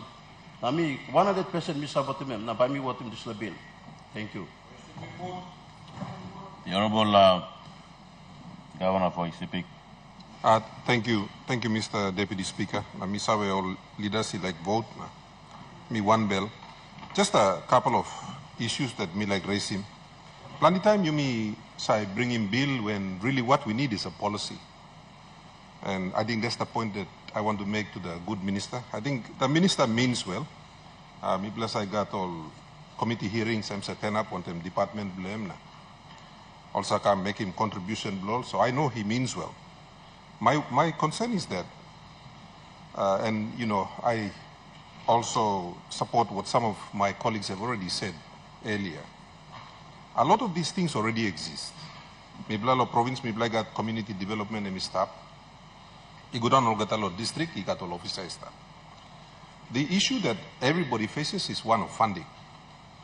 And so when I look through this bill, inside lo desla bill too, oli tokol sem. All by God now, all by God lo same halfway. Mi plus a go longem lo pining funding ya, all two by go lo same half. All by go lo National Planning Department, all by go lo Finance Department. Na mibla province tu, we mibla got this law existing system. Mibla tu pegolo same uplo. Prime location same funding. So it brings me to my first point. Does the department really need a bill or does it need a policy? And when I say that, there's already a policy in place, which is the integrated community development policy. And I think it's been in place for a number of years now. So, question lo mi, igolo minister na department mosem. Time this la policy am stop in place. Have you carried out an audit to see the success of the policy or not? If you haven't carried out an audit, then on what basis you play, convince him you play yet or sem? Now you may need him act. Me yet me feel also proper way of working me sem. You play putting policy past them. You play try and running policy. You play go na working audit lo display policy. Na suppose you got some failure inside lo display policy, then you play come long. Parliament na, you play working one bill na talk, oh look, me play like implementing policy, but you got roadblock all same so. Now me play needing bill or making policy work. I think plenty time me looking also all departmental heads no go to like impressive minister na. All bakari one bill you go to minister na talking minister you seems like go flow na you go na present him na over man ba support him na. I'm also one tick can and double name you. But what implements things is not law. What implements things is policy. And I think primary role blow you play all ministers. I'm lo bringing policy. Policy come whereby this la through lo this la policy. Me play organize can look in space blow me play. Space blow national government, space blow you yet or some department blow you na minister, space blow provincial governments, all DDA, na all LLG lo. How me play by implementing this la policy blow you? Because look him recently me play come through one time. All issues blow gender violence and this like okay. Those issues were raised on the floor. Now you look in all the province all start law establishing all GBV committee belong all the police department through the work on the police department all law establishing all FSB units. You see, these are all happening as a result of policy. They're not happening as a result of law. So I just wanted to caution you, Minister. Me sawasem you mean well, but time me look through law here. Me no looking one nubla something where this la billion by achieving. Because it doesn't solve the fundamental problem. The fundamental problem is still one of funding. How do we get funds to these areas where Mibla need him long? Like you talk about community development, Mibla got all house mama is stopped. Iguran Okata, Mibla got lo Maprik, Mibla got lo Vivek, Engoram, they are trying to establish those institutions where by supporting community. And these are community-based organizations, and we are trying to support them with funding. When I'm legally money, Mipla province got, Mipla try to give them all to. All DDA too, try to fund them all. So everything that you are trying to do, good minister, already exists. So, what if me am also, this la bill blow you by no achieving one bla no bla something. That's my concern. And I think it's a concern that I want to sort of elevate, you all get all minister. You can't pass them on the policy blah. And me believe was step one. Okay, behind you bring him report lo this la policy blah. I've been in parliament now, I'm close to 8 years now. Minus I looking one report law policy where one department they may develop him na try to implement him. Where you play gonna second policy play work on na. Behind kiss him report he come lo me leader lo here na. Or some scale him this blah, find him out blah. I haven't seen that yet. And I've been here going on 8 years now. And that's not a criticism, it's just a statement of fact. So, Milag encouraging you, Minister. Part lo work blah. Lo developing this law policy. Number two, part blah. And this comes back to what the Honorable Soroy AOA was talking about the other day now. Mino been contribute because I wanted to hear the contributions from other members. You know, for example, PHA come inside. Time PHA come inside, ECP, health, blah. The country ranked us 21 out of 22 provinces. As a result of the implementation of the PHA, we are now ranked 11 out of 22 provinces. So, by implementing the PHA, the Department of Health themselves has now ranked, ranking Blongole Olisoy Mosem, ECP improved 10 places with the implementation of the PHA. We had no almost 200, 200 or 300 aid posts only pass. Mible no gat workman lo this law aid post. PHA come inside with their work with Department of Personnel Management. Only kirap, only recruit him close to 140 plus community health workers just this year, so that this law aid post pass here, we can put people in there. Now again, the report by the good minister does not take into account those things as a performance towards improvement or otherwise. They just look at a Section 119 report, and based on that report, they make an assessment. Nobody came down to ECP. I have been the governor now for going on 8 years. There has not been one single audit by any department in ECP. I remember when the Honorable Rainbow Paita was Minister for Finance, I invited him. There was some funding put aside to come and do a financial audit of ECP provincial government. It never took place. And that's not a criticism, I'm just stating a fact. And I still say to all of the ministers, one of the ways that you can achieve your outcomes is by one, having a policy, and two, come down to the provinces and do audits. This is the thing that's missing. Everyone complains about spending money, but nobody does any audits. And my question is, whose job is that? In terms of community development, good minister, should your department not come down to ECP, take a look at what is happening, and then come back and make an assessment? Now, this is the same yardstick you current come lo ECP here. Karimigulo Morobe, Karimigulo East New Britain, Karimigulo Chimbu, and then based on that, you come back and give him feedback lo mibla inside lo this house. We need an independent verification of whether these policies are working or not.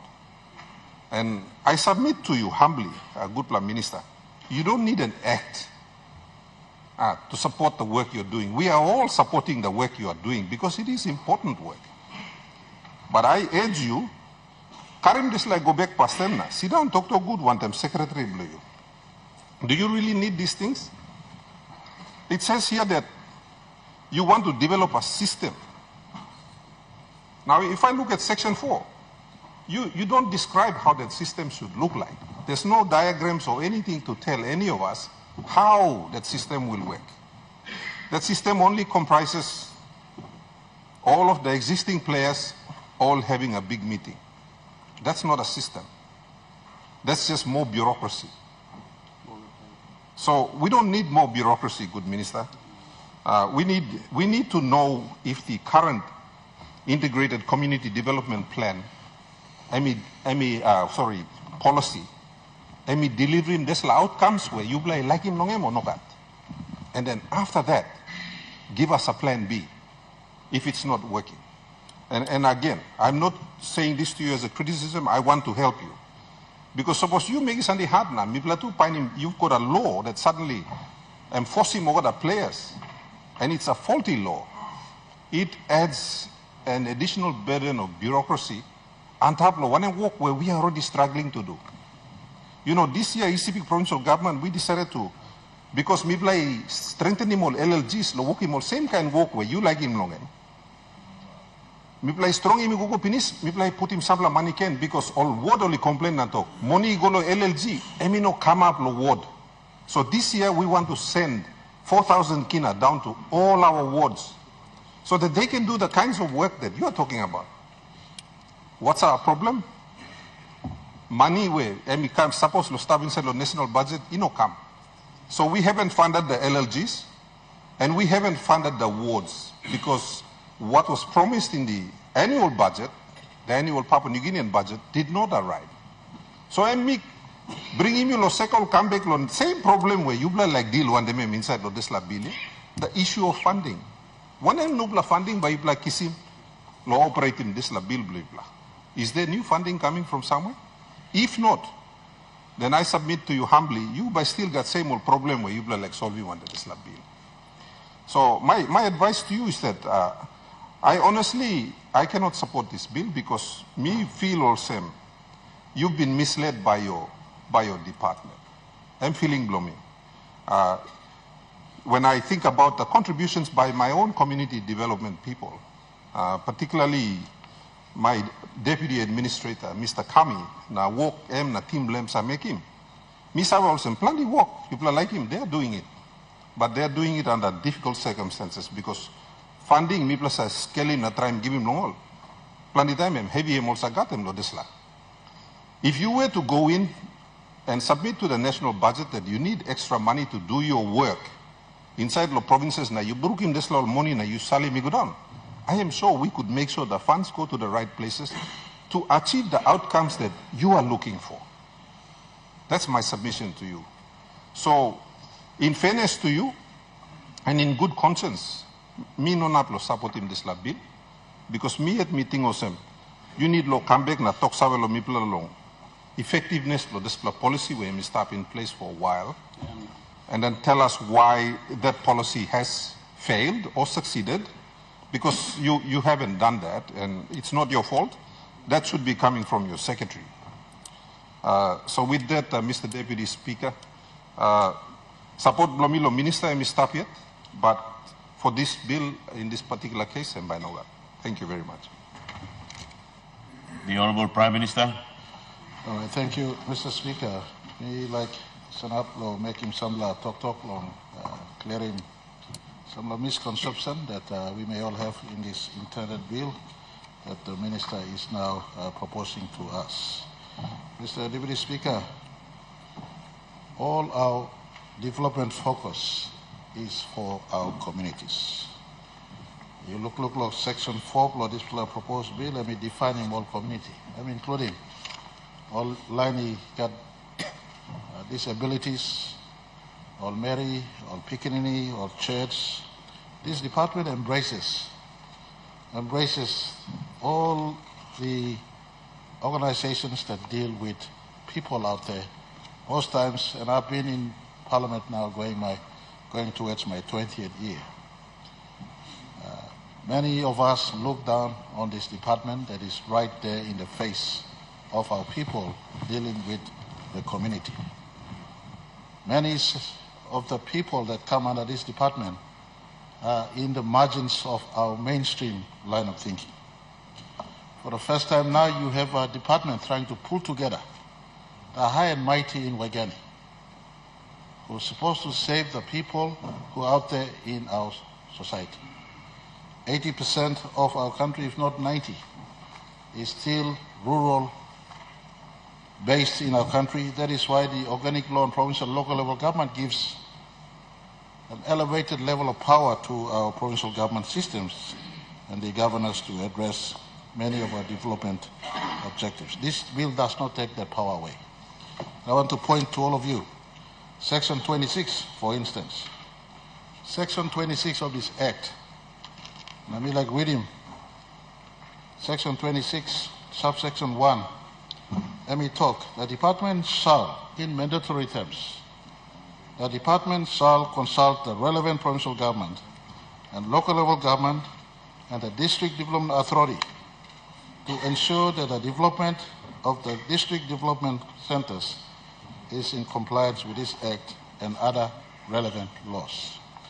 This is a subservient law to the organic law on provincial and local level government law. In the hierarchy of laws, this law fits into the organic law of provincial and local level government. Does not usurp the role of provincial governors, does not usurp the role of DDAs, rather complementary to work to make sure all of us are focused in the right space. I want to point to all of you a little provision. Section 24 of this law talks about total alignment, for instance, of all development partner investment in our country. Sometimes under the auspices of development aid, many development pathways that may not be friendly to the culture of our country may come in straight into districts, into province, into other parts. This department is a centerpiece department that holds together all focus of our community. When you look at Section 24, it talks about any development aid partners, you must submit consistent with the national plan, provincial plan, district plan. You're not making work yet. Example, when this country don't like homosexuality, you don't bring programs on homosexuality into this. Comes through a gate, gated. What is the role of this department? That is this department centerpiece to embrace all functions of development in our community. National government has a role as arbitrator, as middleman. Sometimes when you talk about development, the contest that takes place between governors and open members comes into play. Who do you expect to arbitrate and facilitate or ensure all work is taking place? You will call upon national government to come into play. I want to give assurance to all of you. You look, for instance, in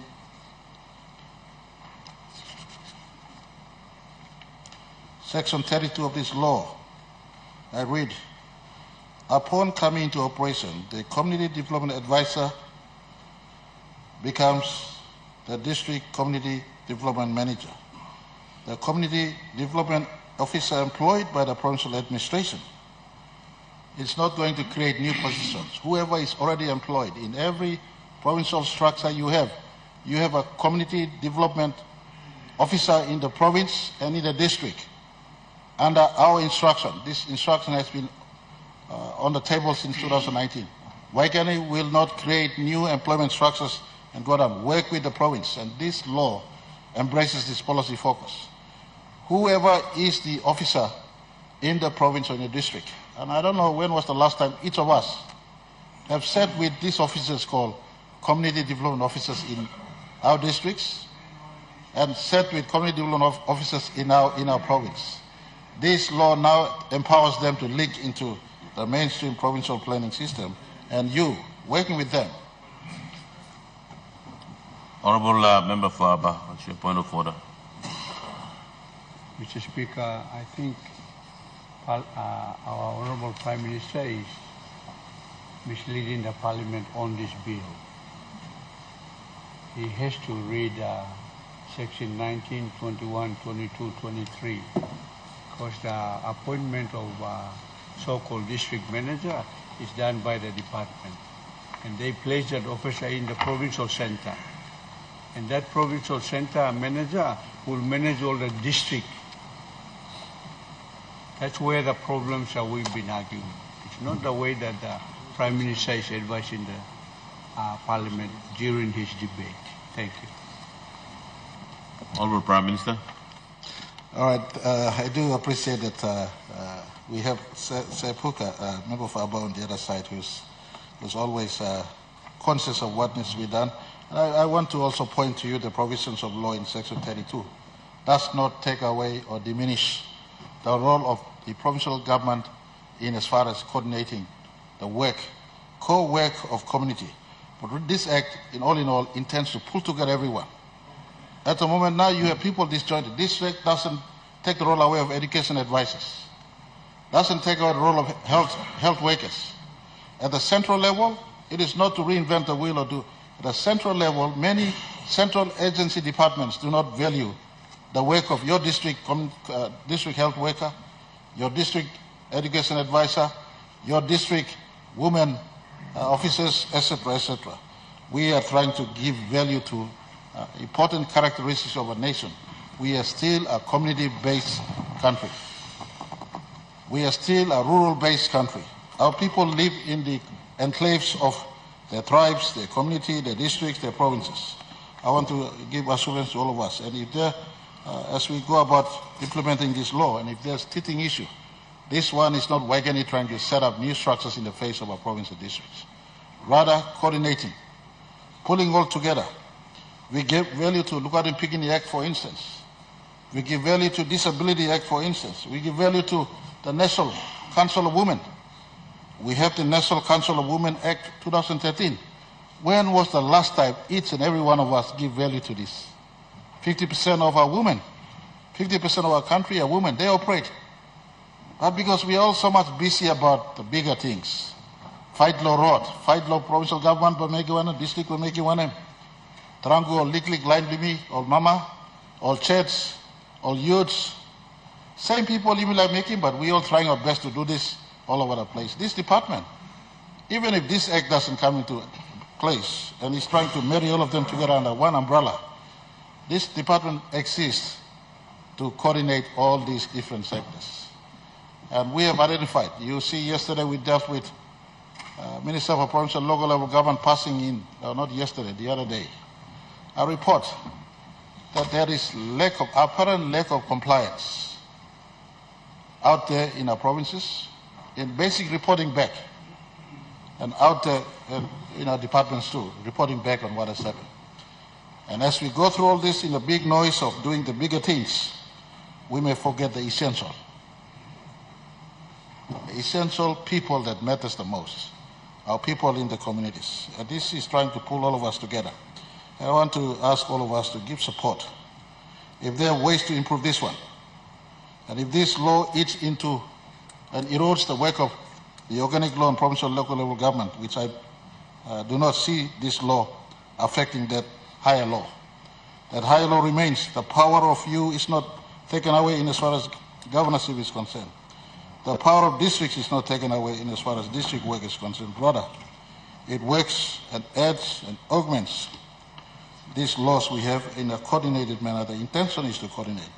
And you talk about funding, through the normal budget process, if we do allocate money to the department concerned, they, with your allocations in the district, and Section 30 talks about the funding sources. May source funding from the national budget. If you, the province, want to support, may source funding from you, or development partners, or other sources that are available in our country. And I want to say it is not creating new structure. It is pulling together all the different agencies. You now have the disability agencies, the women agencies, the church agencies, the civil registry agencies, all over the place. We're trying to pull them all together into one structure, give meaning to the Community Development Department as a central agency, centerpiece.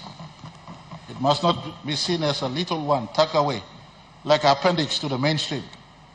This is not appendix to the mainstream. This is a key organ dealing with the community. 80%, 90% of our people. And we ask ourselves, I possibly in my district too, I don't pay special attention to the community development advisor. Yet he does his work. Who am I serving? The community people, the disabilities, the mothers, the women, etc., etc. So I want to give a fair go, us to give a fair go to this important bill for the first time.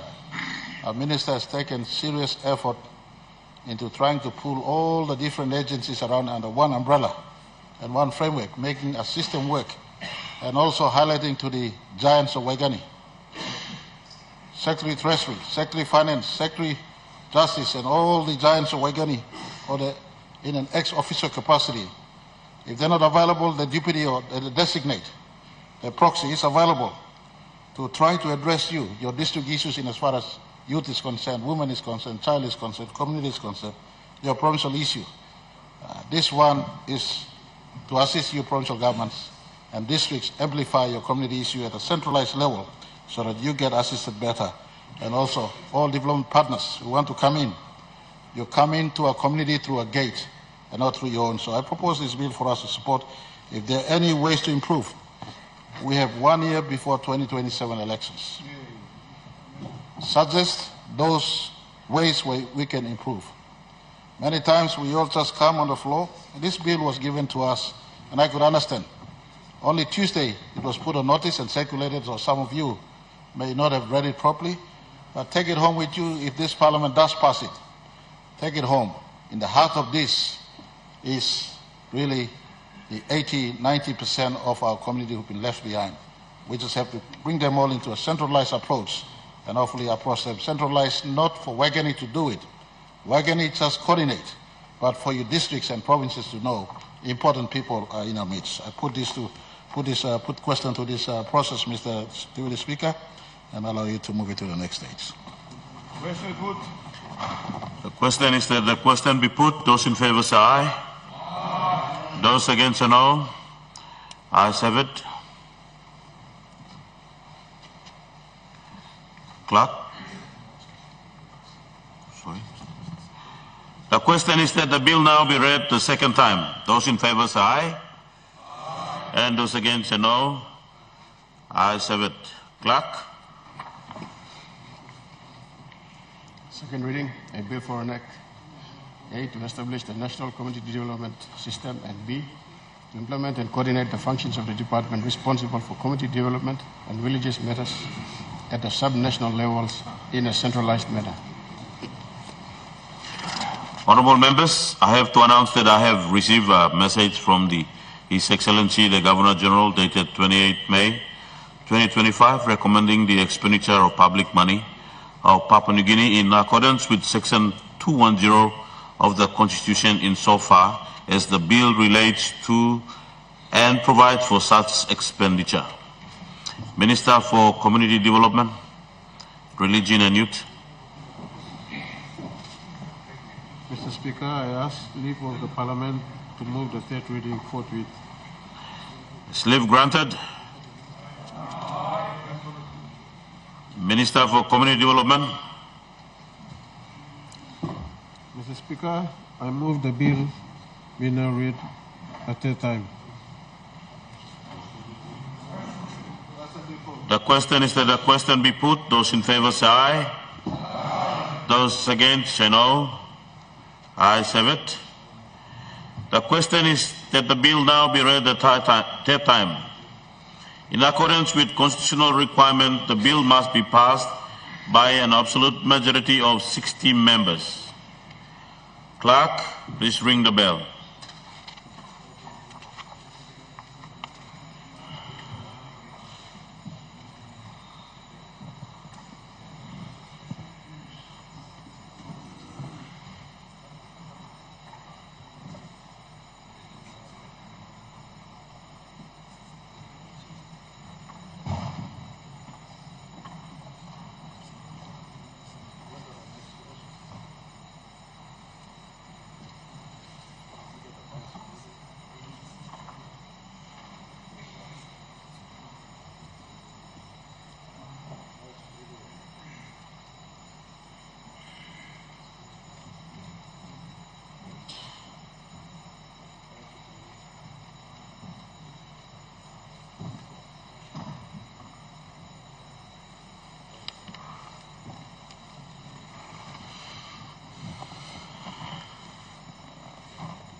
Tenants, close the door. The question is that the bill now be read the third time. Would those in favor please stand?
Would those against please stand?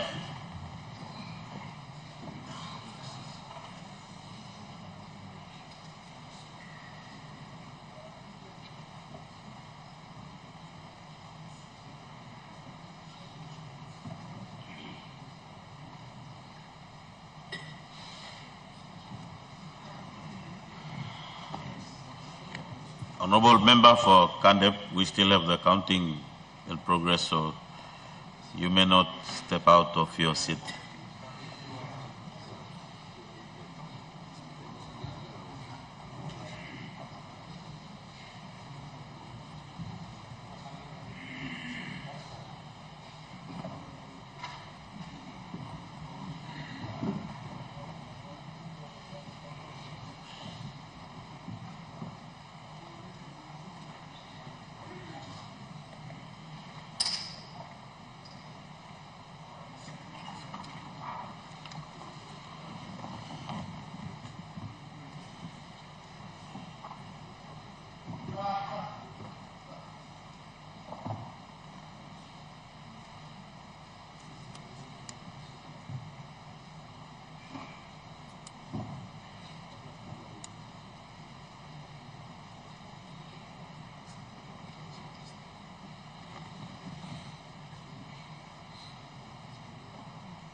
Honorable members,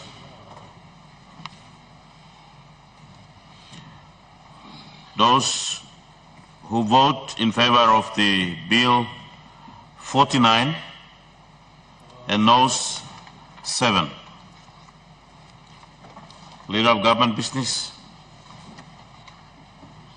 Acting Speaker, I move that... Deputy Speaker, pardon me. I move that the vote be rescinded and be made in order of another day.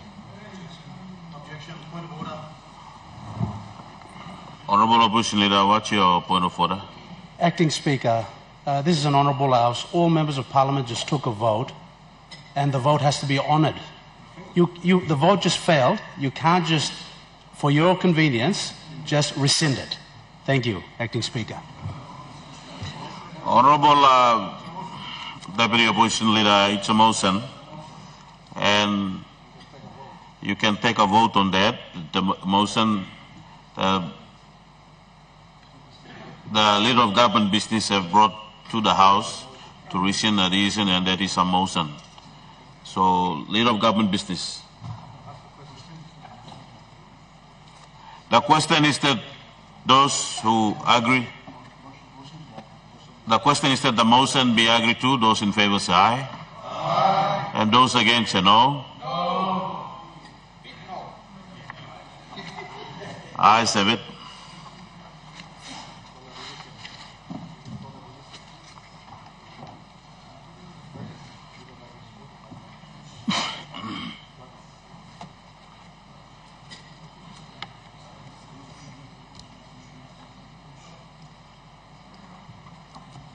Clerk. Notice number 141, Minister for Rural and Economic Development.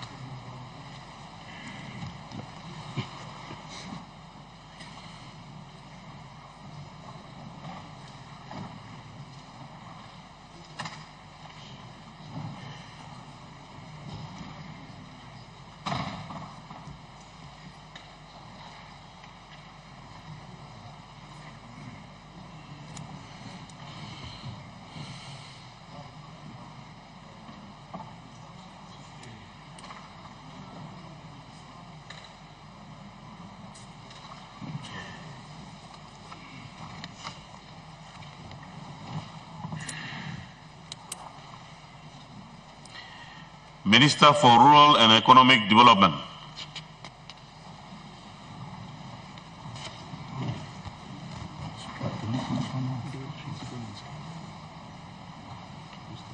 Mr. Speaker, I present the Habas Amendment Bill 2025. Clerk. First reading, a bill for an act to amend Habas Act, Chapter 240 on provisions relating to the powers of the Independent Consumer and Competition Commission and for related purposes. Minister for Rural and Economic Development. Mr. Acting Speaker, I ask leave of the Parliament to move the second reading forthwith. Is leave granted? Minister for Rural and Economic Development.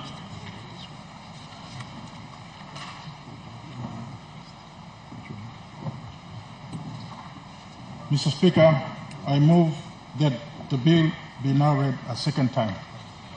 Make your speech. Mr. Acting Speaker, members of this Honorable House, and the people of Papua New Guinea, I present to this Honorable House the proposed amendment to the Habas Act, Chapter 240, to include undeclared ports in the definition of essential port services. Mr. Acting Speaker, the proposal to include undeclared ports in the definition of essential port services is to address the non-existence of competition in various ports around the country, which falls within the essential port services industry, which is a regulated industry and falls under the regulatory oversight of the Independent Consumer and Competition Commission. Mr. Acting Speaker, since the definition of essential port services does not include undeclared ports, this has created a loophole that has enabled private port operators to operate in a regulated industry where competition is almost non-existent. Mr. Acting Speaker,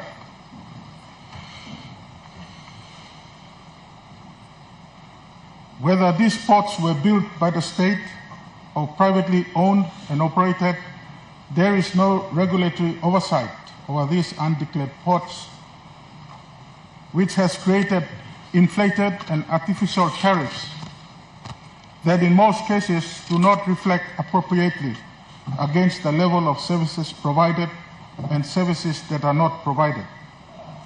Mr. Acting Speaker, the Independent Consumer and Competition Commission, or ICCC, is empowered by Section 5 of the Independent Consumer and Competition Commission Act of 2002 to promote economic efficiency and protect the long-term interest of consumers through prices and service standards while promoting competition in Papua New Guinea.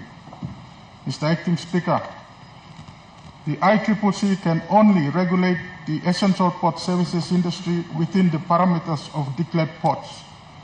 Due to this loophole, this gives rise to instances where a private port operator will have market dominance in an isolated area, lacking land, sea, and air transport.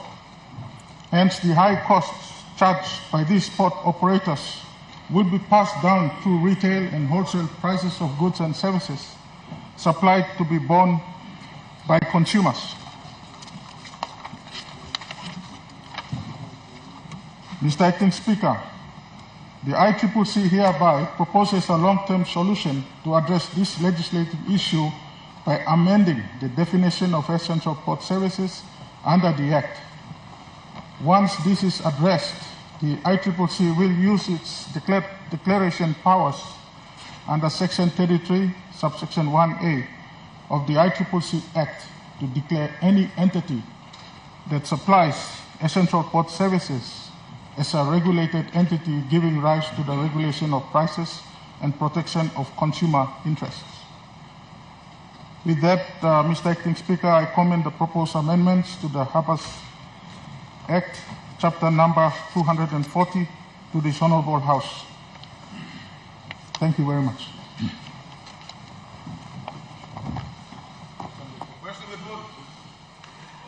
The question is that the question be put. Those in favor say aye. Aye. Those against say no. Ayes have it. The question is that the bill now be read the second time. Those in favor say aye. Aye. And those against say no. Ayes have it. Clerk. Second reading, a bill for an act to amend the Harbours Act, chapter 240, on provisions relating to the powers of the Independent Consumer and Competition Commission and for related purposes. Minister for Rural and Economic Development. Mr. Acting Speaker, I ask leave of the Parliament to move the third reading forthwith. Is leave granted? Minister for Rural and Economic Development. Mr. Speaker, I move that the bill be now read a third time. The Honourable Member for Abao.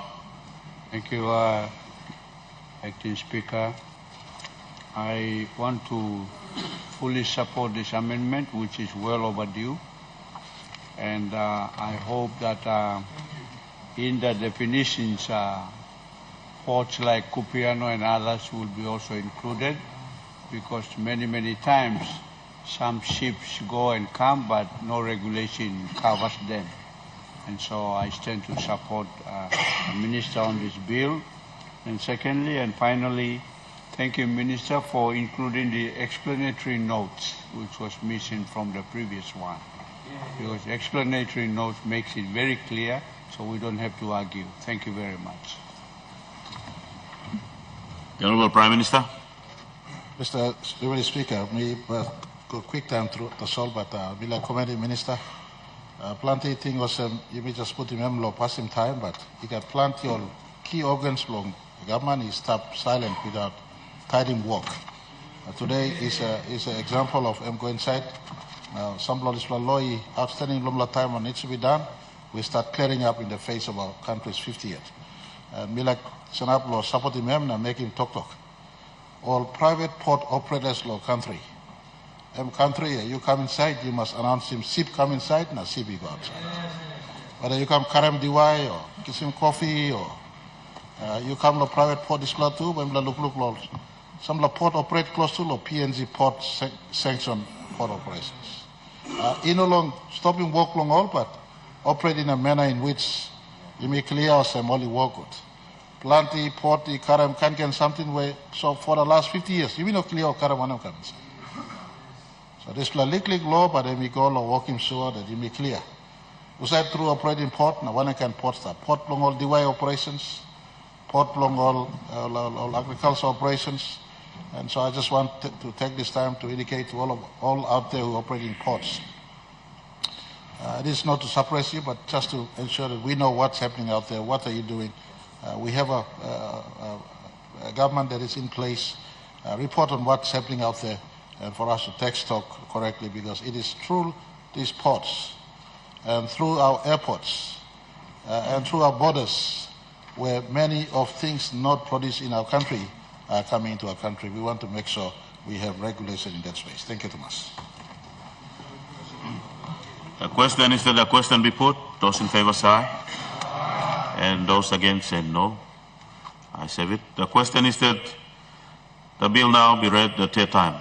Those in favor say aye. And those against say no. I say it. Clerk. Third reading. A bill for an act to amend the Harbours Act, Chapter 240, on provisions relating to the powers of the Independent Consumer and Competition Commission and for related purposes. Thank you, Minister. One more. Clerk. Notice number 142, Minister for Rural and Economic Development.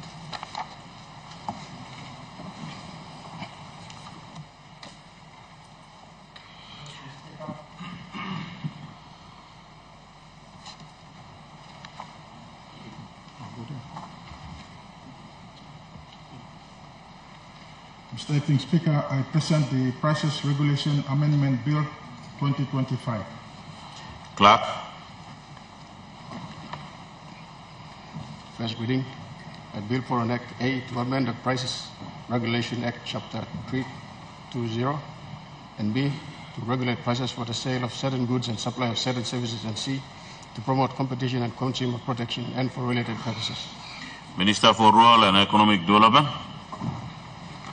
Mr. Acting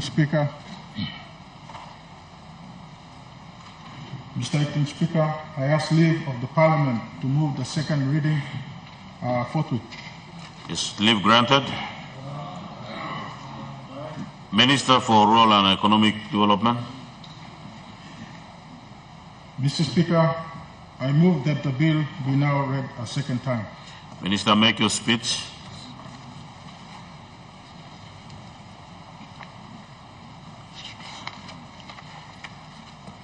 Mr. Acting Speaker and members of this Honorable House, it gives me great pleasure to introduce to you the proposed amendment to the Prices Regulation Act, Chapter 320, which aims to determine and enforce maximum price margins during a declared period or national emergency and update the general penalty provisions. Mr. Acting Speaker, on 23rd March 2020, a state of emergency was declared under Part X, Emergency Powers of the Constitution, to prevent, detect, contain, and mitigate the effects of the global coronavirus pandemic or COVID-19 in Papua New Guinea. Mr. Speaker, to coordinate the national emergency response to the pandemic, the Emergency Controller appointed under the Emergency General Provisions COVID-19 Regulations 2020 issued emergency orders under the regulations to deal with the state of emergency, including any matters arising from it.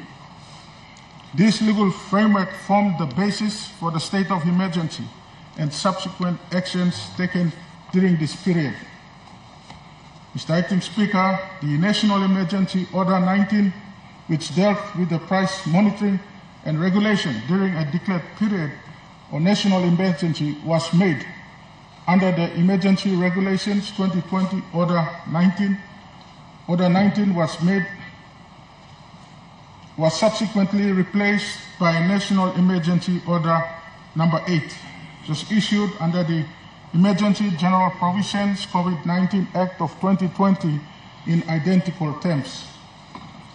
Mr. Acting Speaker and members of this Honorable House, to implement Order number 8, the Independent Consumer and Competition Commission, the ICCC, carried out price surveillance exercises throughout the country to ensure that businesses supplying the declared goods and services were not engaged in price gouging. Concerning the declared goods and services, the ICCC operations were carried out in all provinces except the autonomous region of Bougainville. Mr. Acting Speaker and honorable members of this Honorable House, there are two areas of concern under the current Act. Firstly, the Act specifically does not empower the ICCC to monitor and regulate prices during a declared period or a national emergency. Hence, the implementation operations mentioned above were under the Emergency General Provisions COVID-19 Act of 2020, which is substituted by the National Pandemic Act of 2020.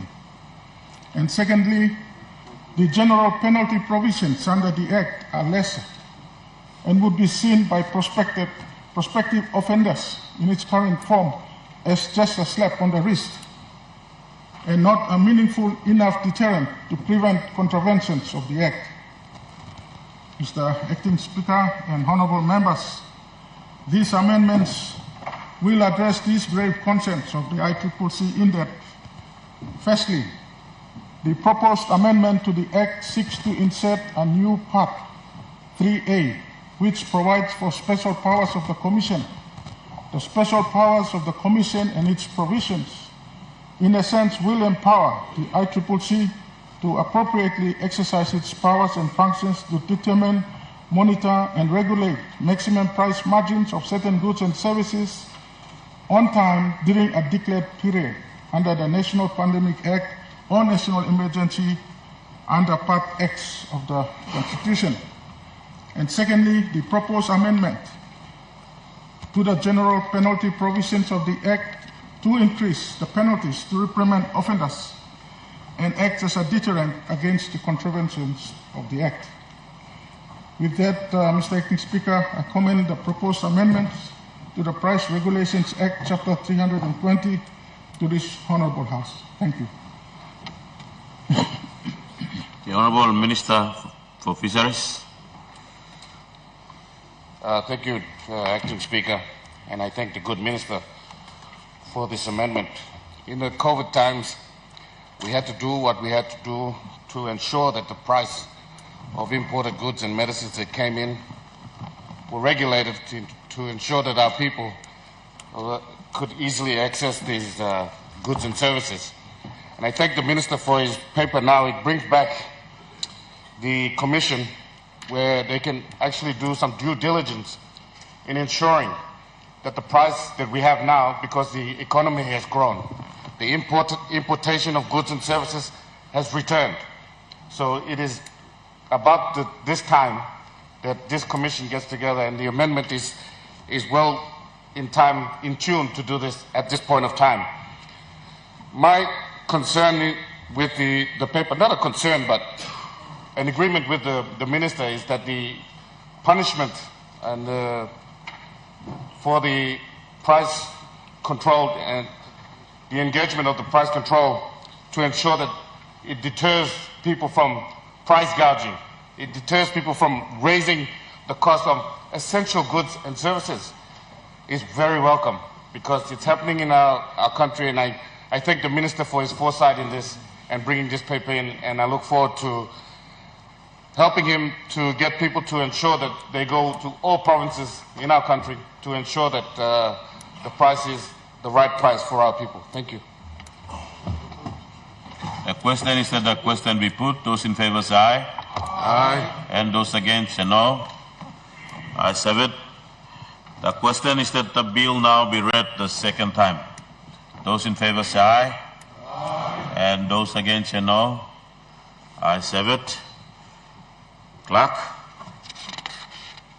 Reading a bill for an Act A to amend the Price Regulation Act, Chapter 320, and B to regulate prices for the sale of certain goods and supply of certain services, and C to promote competition and consumer protection and for related purposes. Minister for Rural and Economic Development. Mr. Acting Speaker, I ask leave of the Parliament to move the third reading forthwith. Is leave granted? Minister for Rural and Economic Development. Mr. Speaker, I move that the bill be now read a third time. The question is that the question be put. Those in favor say aye. Aye. And those against say no. Ayes have it. The The question is that the bill now be read the third time. Those in favor say aye. Aye. And those against say no. Ayes have it. Clerk. Third reading, a bill for an Act A to amend Price Regulation Act Chapter 320, and B to regulate prices for the sale of certain goods and supply of certain services, and C to promote competition and consumer protection and for related purposes.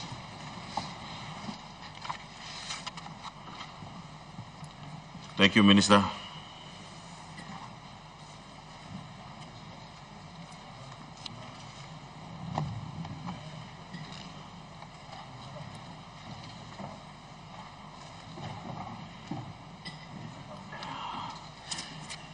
Leader of Government Business. Acting Speaker, I ask leave of Parliament to move a motion without notice. If granted. Leader of Government Business. Acting Speaker, I move that Parliament at its rising adjourn until Tuesday 3rd June, April 2025 at 10 o'clock p.m. or a.m.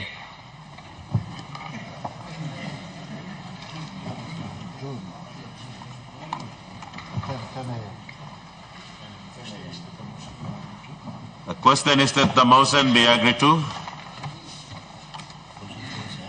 Those in favor say aye. Aye. And those against say no. Honorable members, I now adjourn Parliament to Tuesday 3rd at 10 o'clock a.m. to 3rd of June at 10 o'clock a.m.